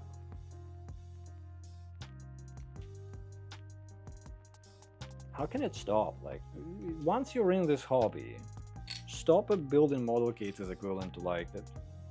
Stop breathing. When am I ever gonna stop eating? Never. When I'm dead. I'm not giving this up. We can try to find a compromise, maybe buy a bit less, or I don't know, just don't look at it.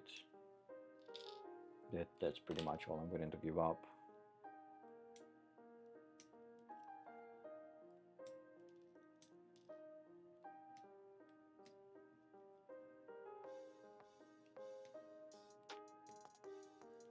I remember when I started, a couple years ago, I would take a break between the builds. So I was like, oh, I'm getting tired and blah, blah, blah. At this stage, the break is just making building easier kit in between larger builds. Like this modern nuclear kit is technically a break, because I got a little bit tired building, what was it? PGU New Gundam, then Fenrir, then Logar. Logar really kind of tired me out a little bit.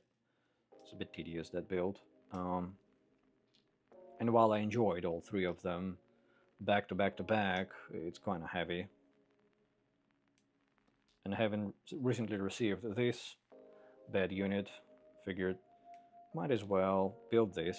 It's an easy build. It's gonna look really cool. And then need to decide what I do next. There's a lot of candidates, a lot of very nice candidates for the next build.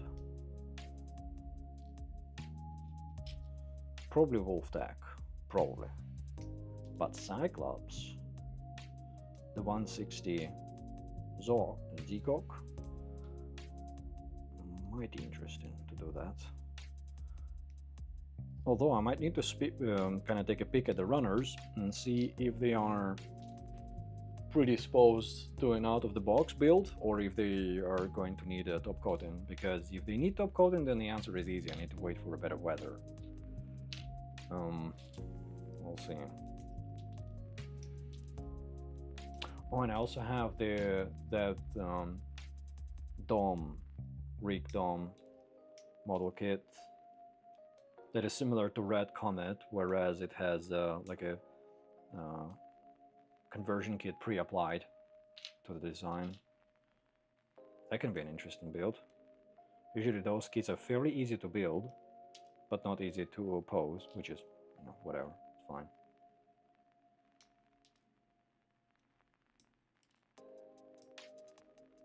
But it might be the same. It uses a lot of purple, and if the purple plastic is not done well out of the box, it needs top coating, and thus we run into the same challenge.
Do you know how many you have built? I'm interested. Condemn not. So if your backlog is that large, how long have you been in the hobby? And how many have you built if you keep track?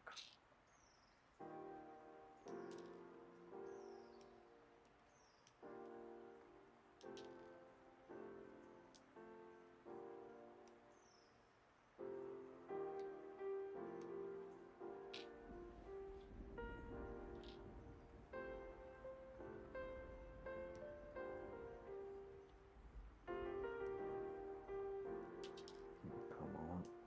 Go.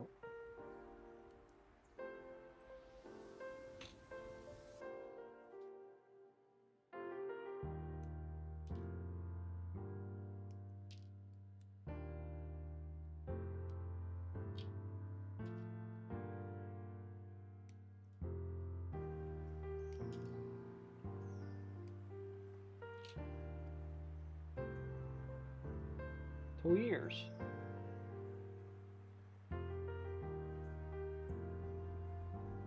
I'm coming up on my third year, so you're getting this less than I have.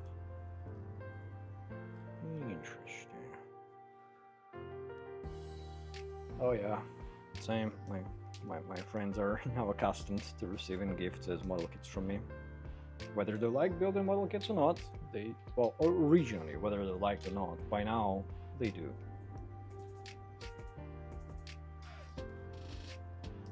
But yeah, the same. Friends, family have received model kits of different variety and complexity.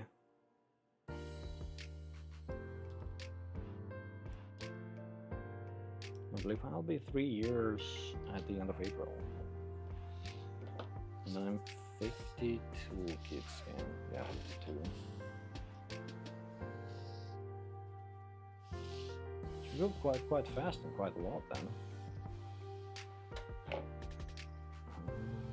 1 minute, need to vacuum it up.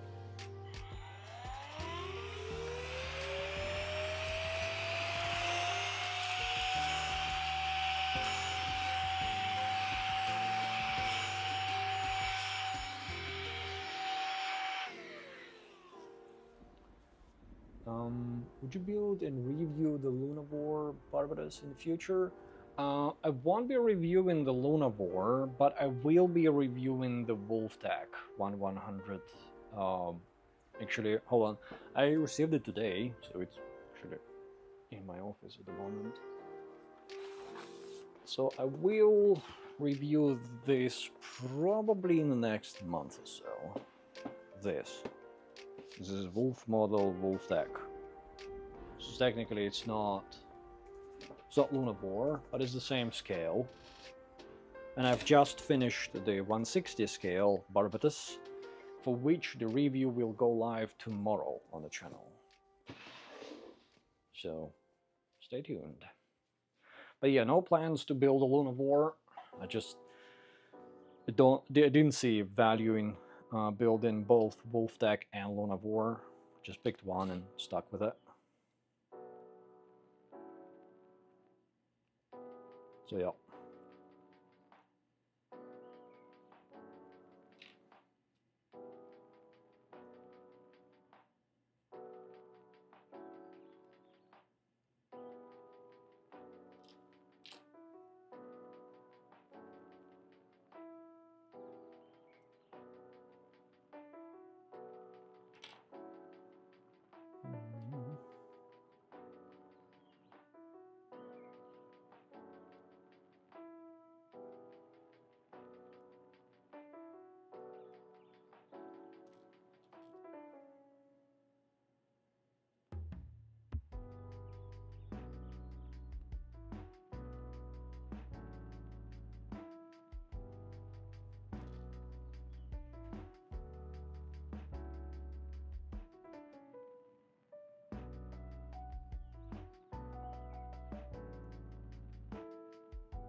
cannot get enough of this jet black plastic.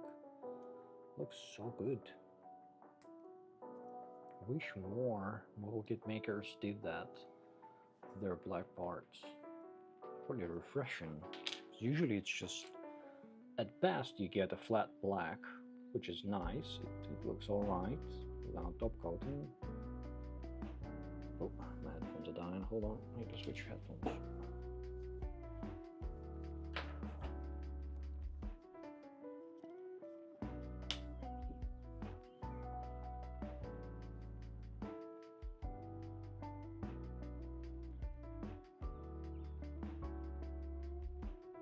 And I'm back.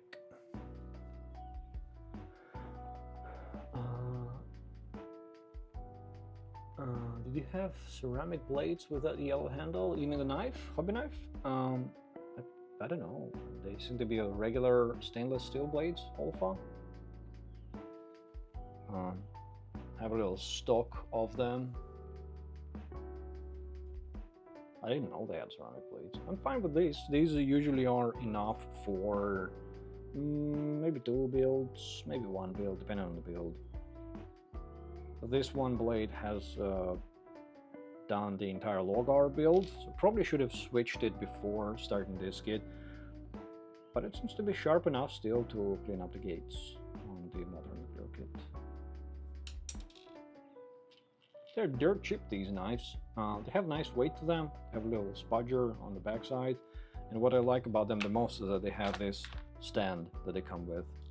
So they have this cap that transforms like this, and this container holds spare blades and the needle attachment, and you can transform it like this, and all of a sudden it now stands, which makes it very convenient to use on desk. You know, I found them in one hobby store, I think, or on Amazon, I don't remember, and I bought like 3 of them immediately, just to have a spare. I never had a problem with this knife, honestly. Easy to use, yellow is easy to find. I really like that the handle is metal, gives it nice weight, easy to manipulate. And usually when I build I have 2 of them on the desk, one with a needle attachment, another one with a blade. But there is really nothing to use the needle for on the modern nuclear. Needle is really handy for decals or some like finer manipulation of parts and stuff like that. I think I even have one of the spares. Yeah, there is. It's Alpha AK5. Designer art knife. KB5 blade. I don't think it's ceramic. It doesn't say anything. But yeah, pretty jerk. This is Canadian bucks. Regular price, really cheap. Works really well, and the base package includes a little baggie with 10 spare blades. I'm quite happy with this.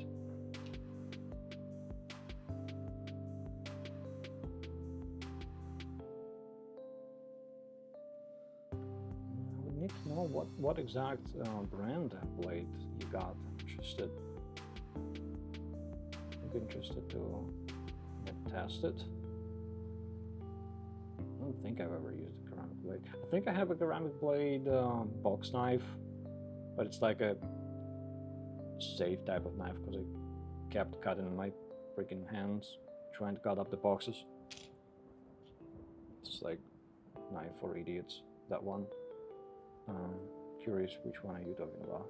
Sure, it's not knife for idiots. Just curious.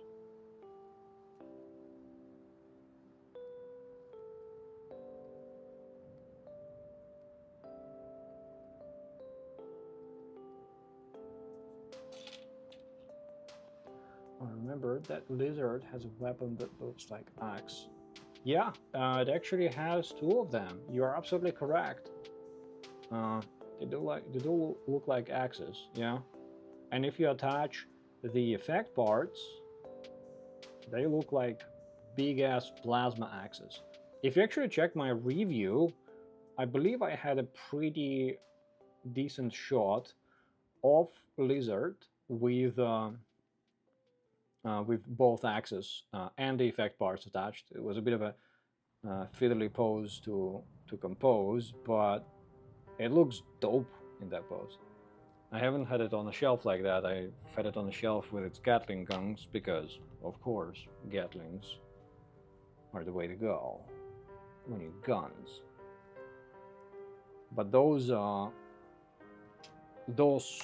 axes, they can transform into like also a single side axe, and when you don't use them, they attach to the backpack and they're like overhead cannons. You know, go catch, go catch.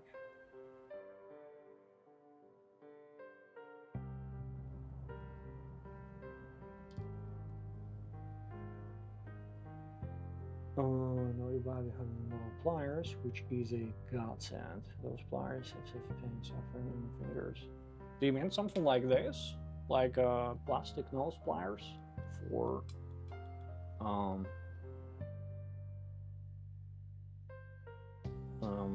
like the stiff parts when it's like a stiff fit? If so, I totally feel your pain. And I've had those for years, for sure. I use those and I use a little mallet like this. It's also from Hobby Mio. It has a rubber butt, so you won't damage the part when you try to, you know, hammer it in place. And sometimes you need to hammer.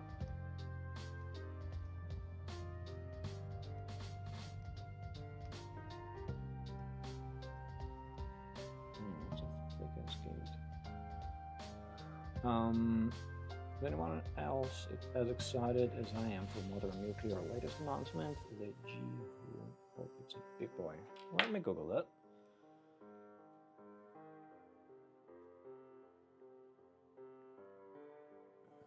Modern Nuclear G.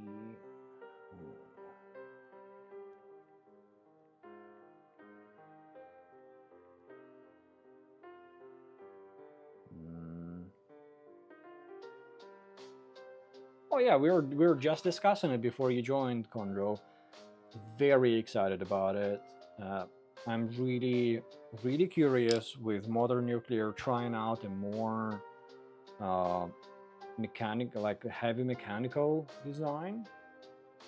While I appreciate their fantasy designs, I'm not a fantasy guy myself as much. But seeing that mechanical design, it almost reminds me of like some Grunt mecha suit, or maybe something like from Armor Hunter Metal Ring anime kind of style, which I really like, heavy bulky machinery and stuff like that. So very curious to see that. I'll try to get a hold of it as early as I possibly can. It appears that it has water decals, which will be interesting, because I haven't yet come across a Modern Nuclear build that has water decals. Granted, I've only done 2, and the second one is in progress. But their plastic quality is really good. Their inner frames are really good. So if they bring that with mechanical design, the pistons and stuff, and decent decals, we might have a very serious contender in our hands in the more traditional mecha design category. So curious what the price is going to be of that bad boy. So far, the Modern Nuclear kits that I have dealt with are extremely well priced. The bang for the buck is up there. So yeah, definitely excited. I have not built that, but if you are interested, I know I keep saying that, if you are interested in their XH-15 model kit, the way Yuan, I think, sorry if I butchered the name,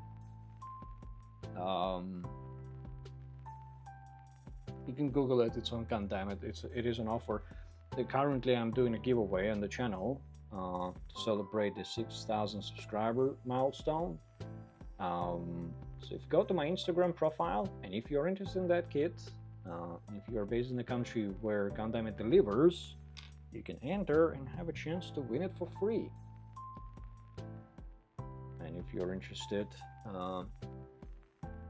or if you're based in Canada or the continental US, and you are interested in winning an Apex Time Ultra case, you can enter that too. So yeah, Gundam were very nice to provide a sponsored kit from their end for the giveaway. It's very kind of them.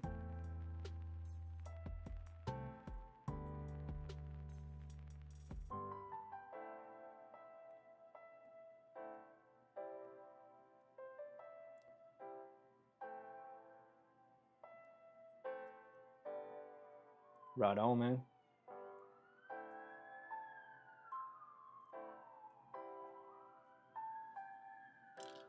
Almost done with the cleanup, then assembly. And I think that will do it for today. I also think I'll probably post a video early next week with a little channel update. There are some changes potentially coming. And I also wonder whether it would be better to start the live streams at a later time. It seems like when I kick it off at 5 p.m. EST, first like 1 hour, 2 hours, obviously everybody's got stuff to do. I wonder whether kicking off a live stream later would mean the time slot is better suitable for you guys. So probably post like a vlog type of video early in the week, sharing some updates, probably also announcing the winners, not by name of course, but just making sure that so clearly laid out how they're gonna get their gifts or win prizes, sorry, and also sharing some updates on me and the channel and asking about the live streams. So yeah, we'll see.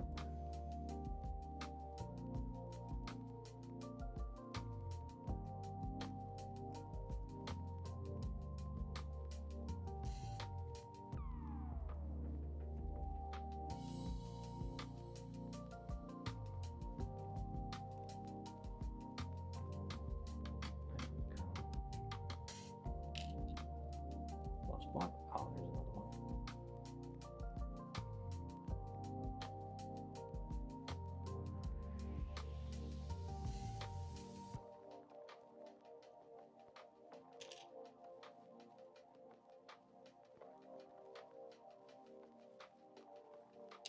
Boom. All right, assembly.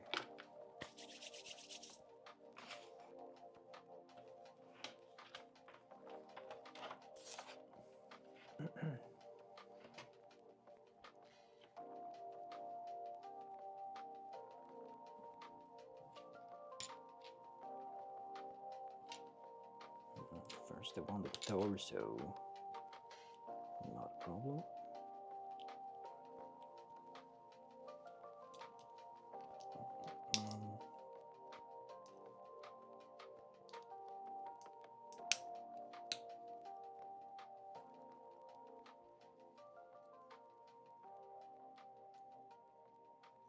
There we go.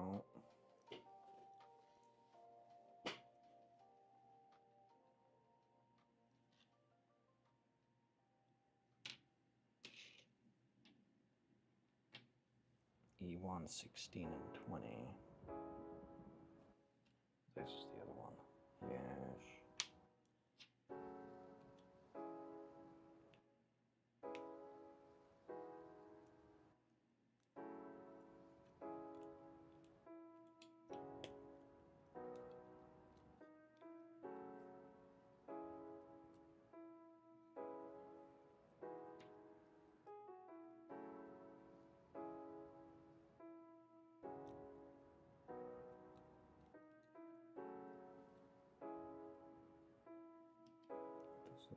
Little part.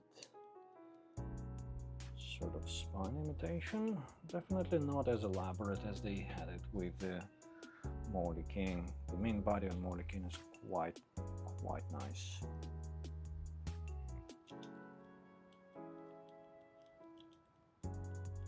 Doesn't seem like this is going to compete with that as much.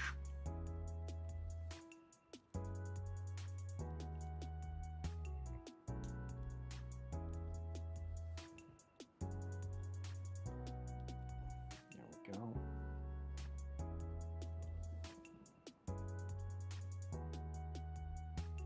C115. C1 would be purple. Than this. No. This. Maybe.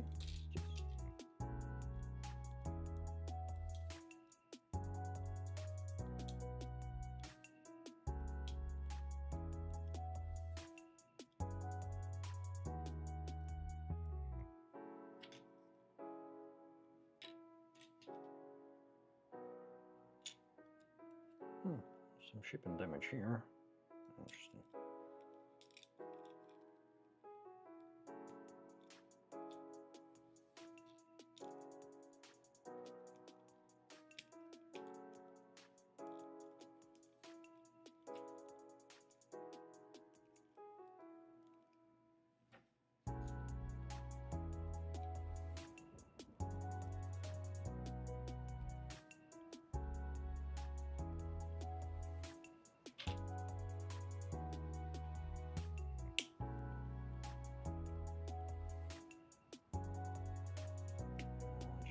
Be gold. Where is that? This? No. No. G18. Did I forget to cut it out? Yes. Good.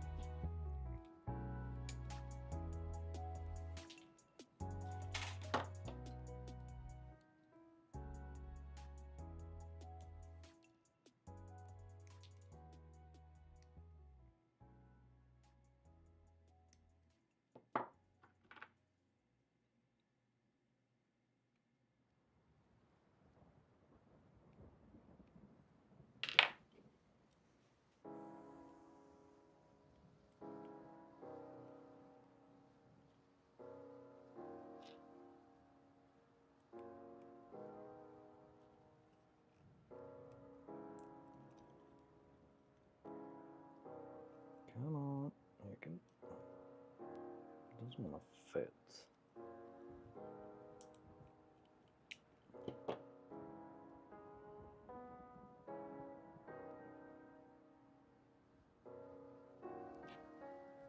The second instance of having to thin a peg on a modern nuclear kit.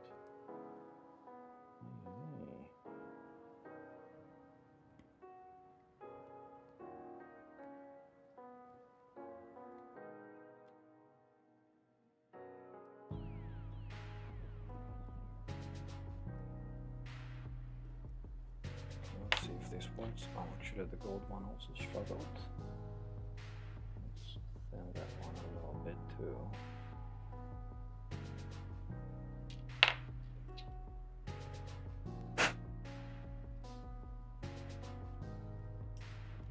Now it works. Nice.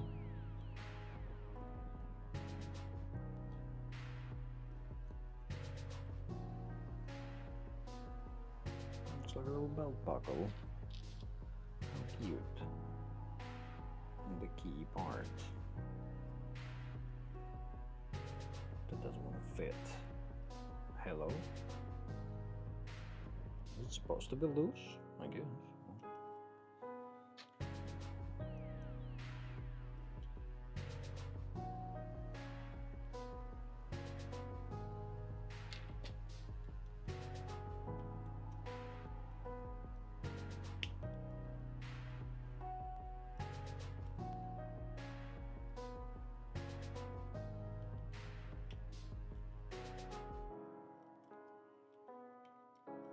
It's a nice touch, a little belt on the mecha.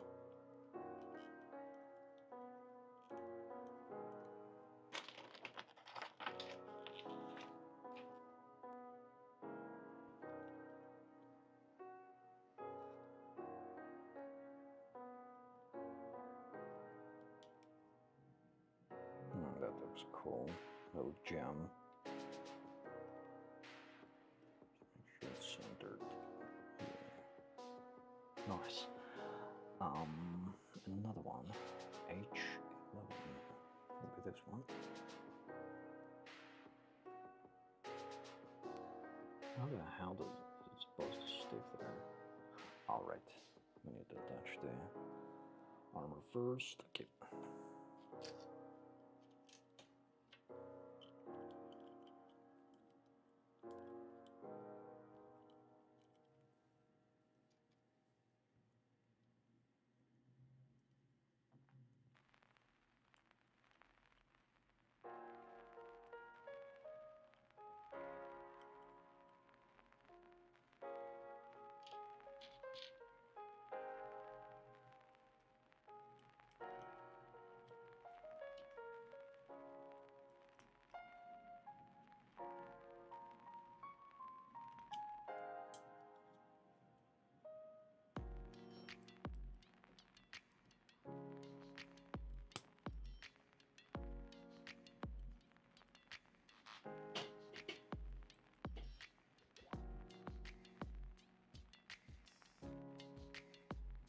A114, that would be black, yes.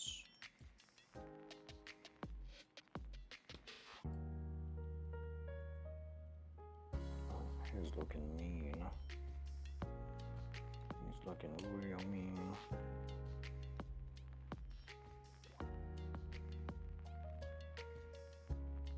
Oh, interesting. There's actually no interconnect with the black part, but there is a hole for it.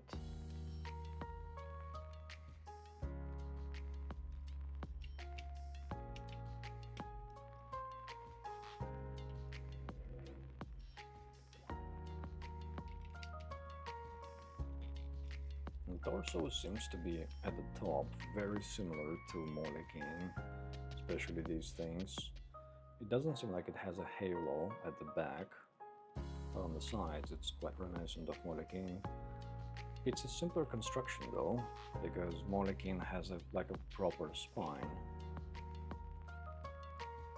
and while this has some parts that sort of move around, but really not like a spine-like assembly.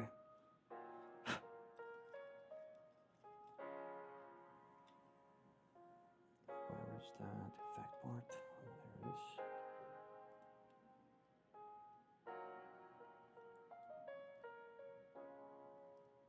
Oh yeah, nice. I like this color combination here more.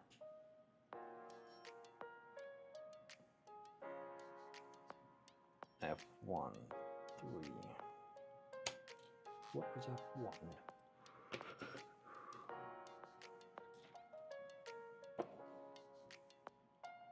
I might have not cut it out.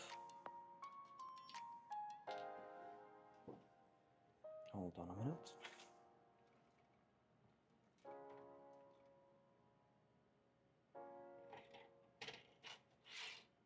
No, I did. It's this one. My bad.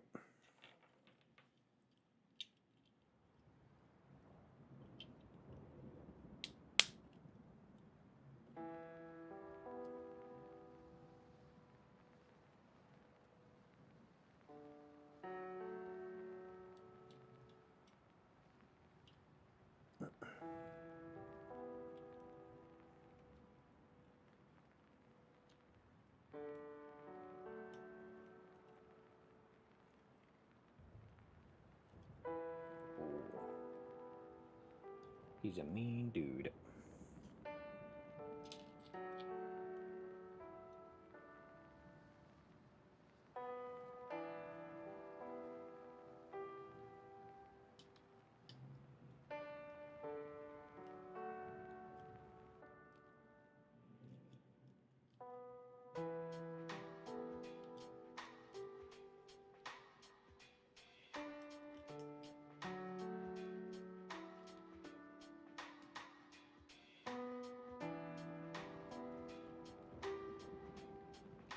Be a very, very tight fit.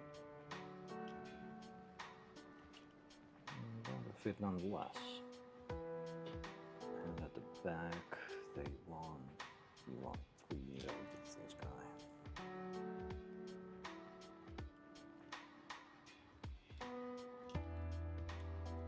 Let's close this off the back. And a bit more armor.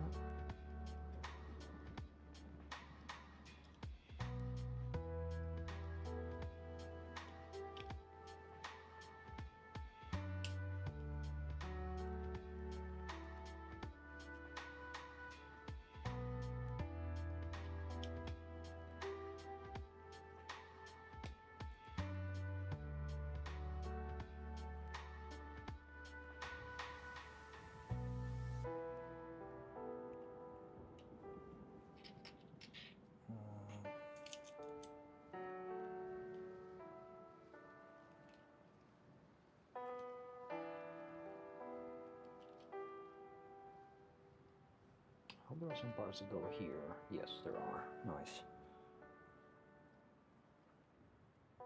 And those are D2, that will be silver.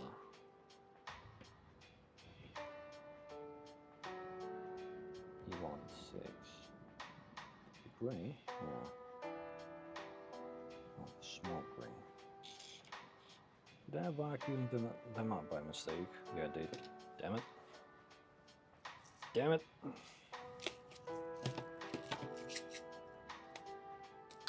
I'm gonna have to dig through the trash.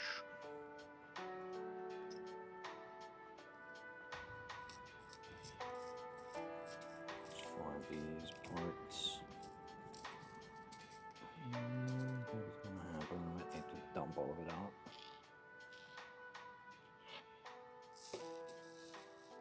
There's one of them.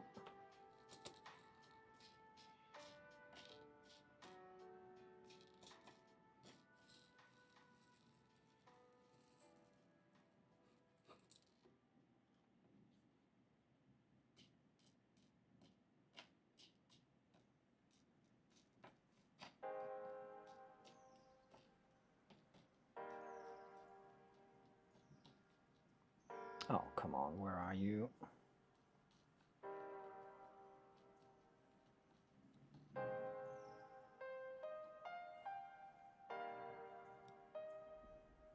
There you are.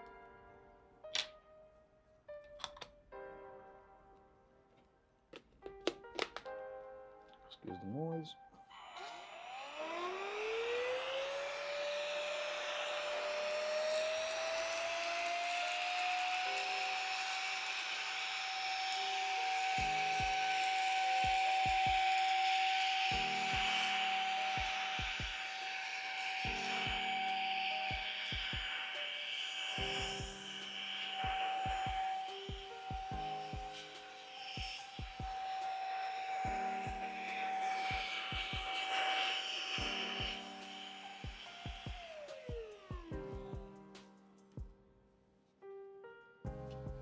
Okay, now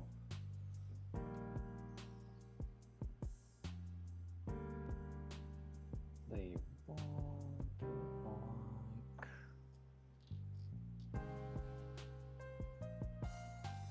like to look on it inside or outside. Like this, I think. Yeah, this is the right side. Okay. To clean these guys up real quick.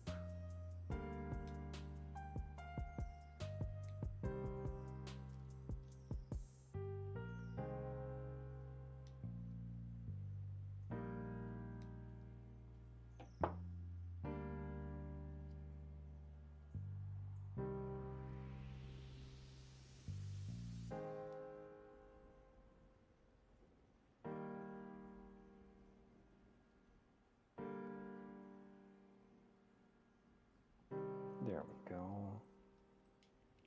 There we go. And on the other side we get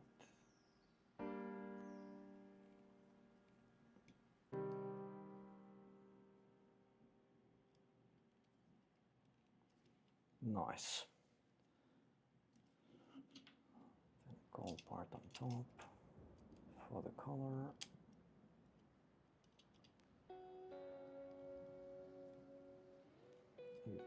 closer or not?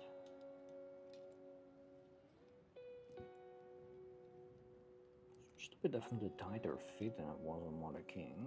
A bit more force required here. But it still all fits for the most part. Even though not quite as flush as I would have liked. But I don't think it's feasible really. K1. K1 part is somewhere here. Is this the one? Yes. G1.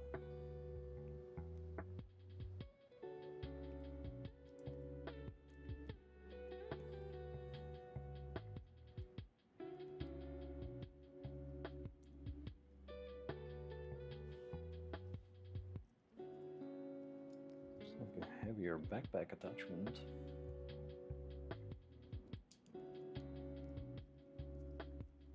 Boom.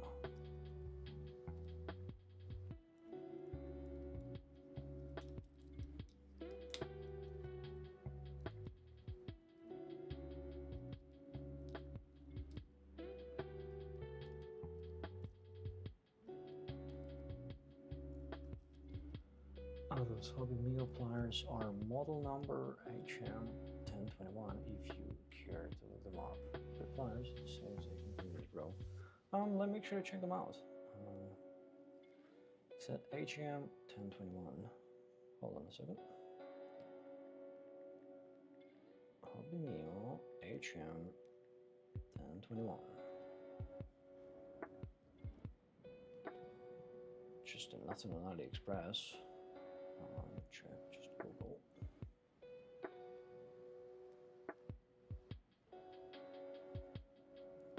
Oh, interesting. So they're like slightly. Yeah, they're more or less. It's exactly what I use, more or less. Right. So they look like this, except that they're like a bit more opened up here. So you have pressure that's more directed from the sides. Yeah. And they have really thick pads. I will check them out for sure. Maybe a nice addition to these ones that I have. Because these ones are a bit finer, they don't have like a large opening. While those Hobby Meal ones that you recommended, they have wider opening. They're like more designed to squish things together almost. They're not like perfectly flush together and you need like a little bit more room. I will check them out, thank you very much.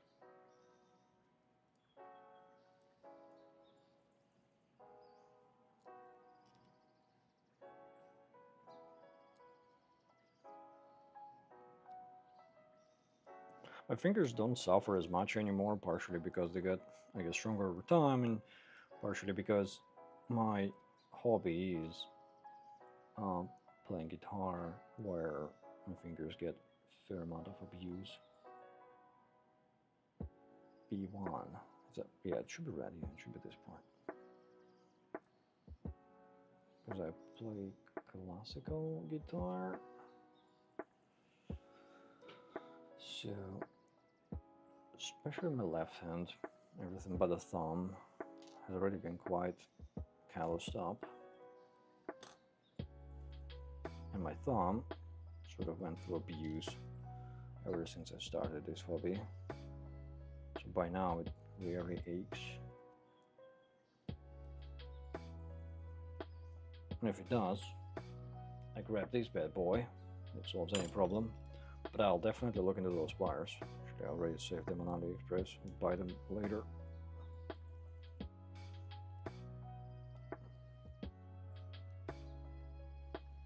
Okay, why does this not want to fit?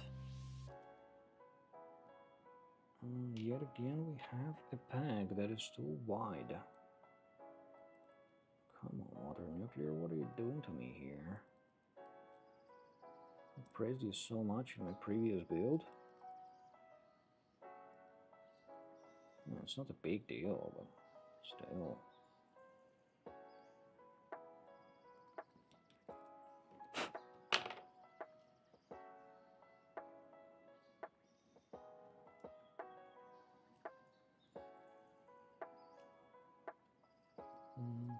Outside.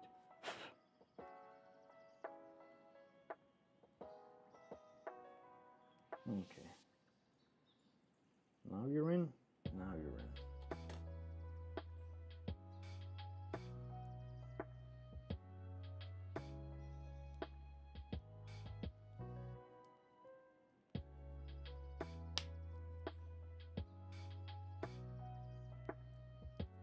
Okay, this one clicked in. This other one did not. There we go. And that's it. A nice. A very nice. Such a heavy attachment for such a tiny backpack. Maybe there's some attachments later for it. A bit overkill.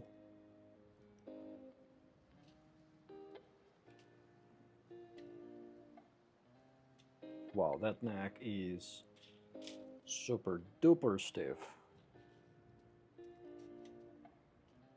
Oh. Oh my.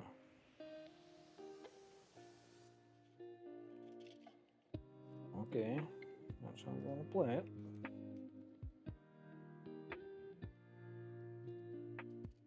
Holy. There we go.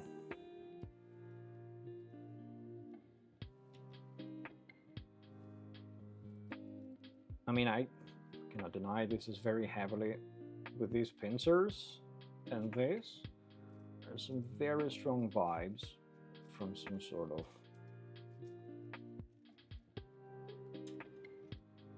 creature. I need to give it a thought. But yeah, here we go. Here is Lubu M&P XH-15 torso and head unit. Very like typical modern nuclear, nice layering, very good stiffness in the joint, of course, very easy to work around with it. We have the standard articulation with side to side bobbin.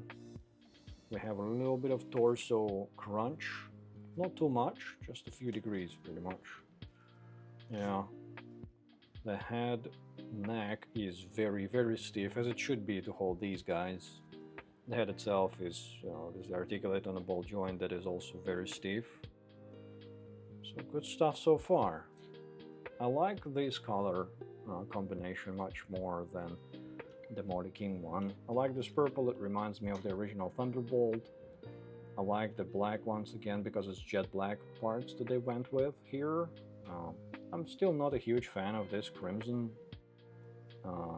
Had I had the tools and skills, I would have repainted them in a maybe brighter color or darker color. I'm not sure, it's just this particular shade is not my jam. But nevertheless, these things are very easy to articulate. The wires are pretty good on the inside. And because the neck is extremely stiff,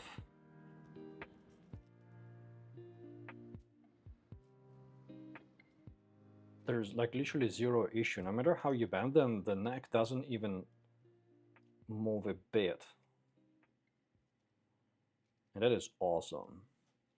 Like whatever they do modern nuclear, they definitely make sure that as an end user you have a good experience with whatever gimmick they implement. Yeah. Something tells me I'm gonna have a lot of fun with this. Still though, really mean design, really cool stuff so far. So yeah, and I think that's gonna be it for the stream today, boys. Thank you very much for joining up. Stay tuned for the Logar 160 scale Barbados review. Once again, I'm gonna upload it tomorrow, but you know, if the YouTube processing gods decide to take time, it might actually go live on Monday. So fingers crossed it will actually go live tomorrow. Other than that, as always, really appreciate hanging out with all of you guys. Have a great rest of the weekend. I'll catch you in the next video and in the next live stream. And also, as I said, I will drop a vlog in the middle of the week, so look out for that one. Alright, nice seeing you all. You have a great one.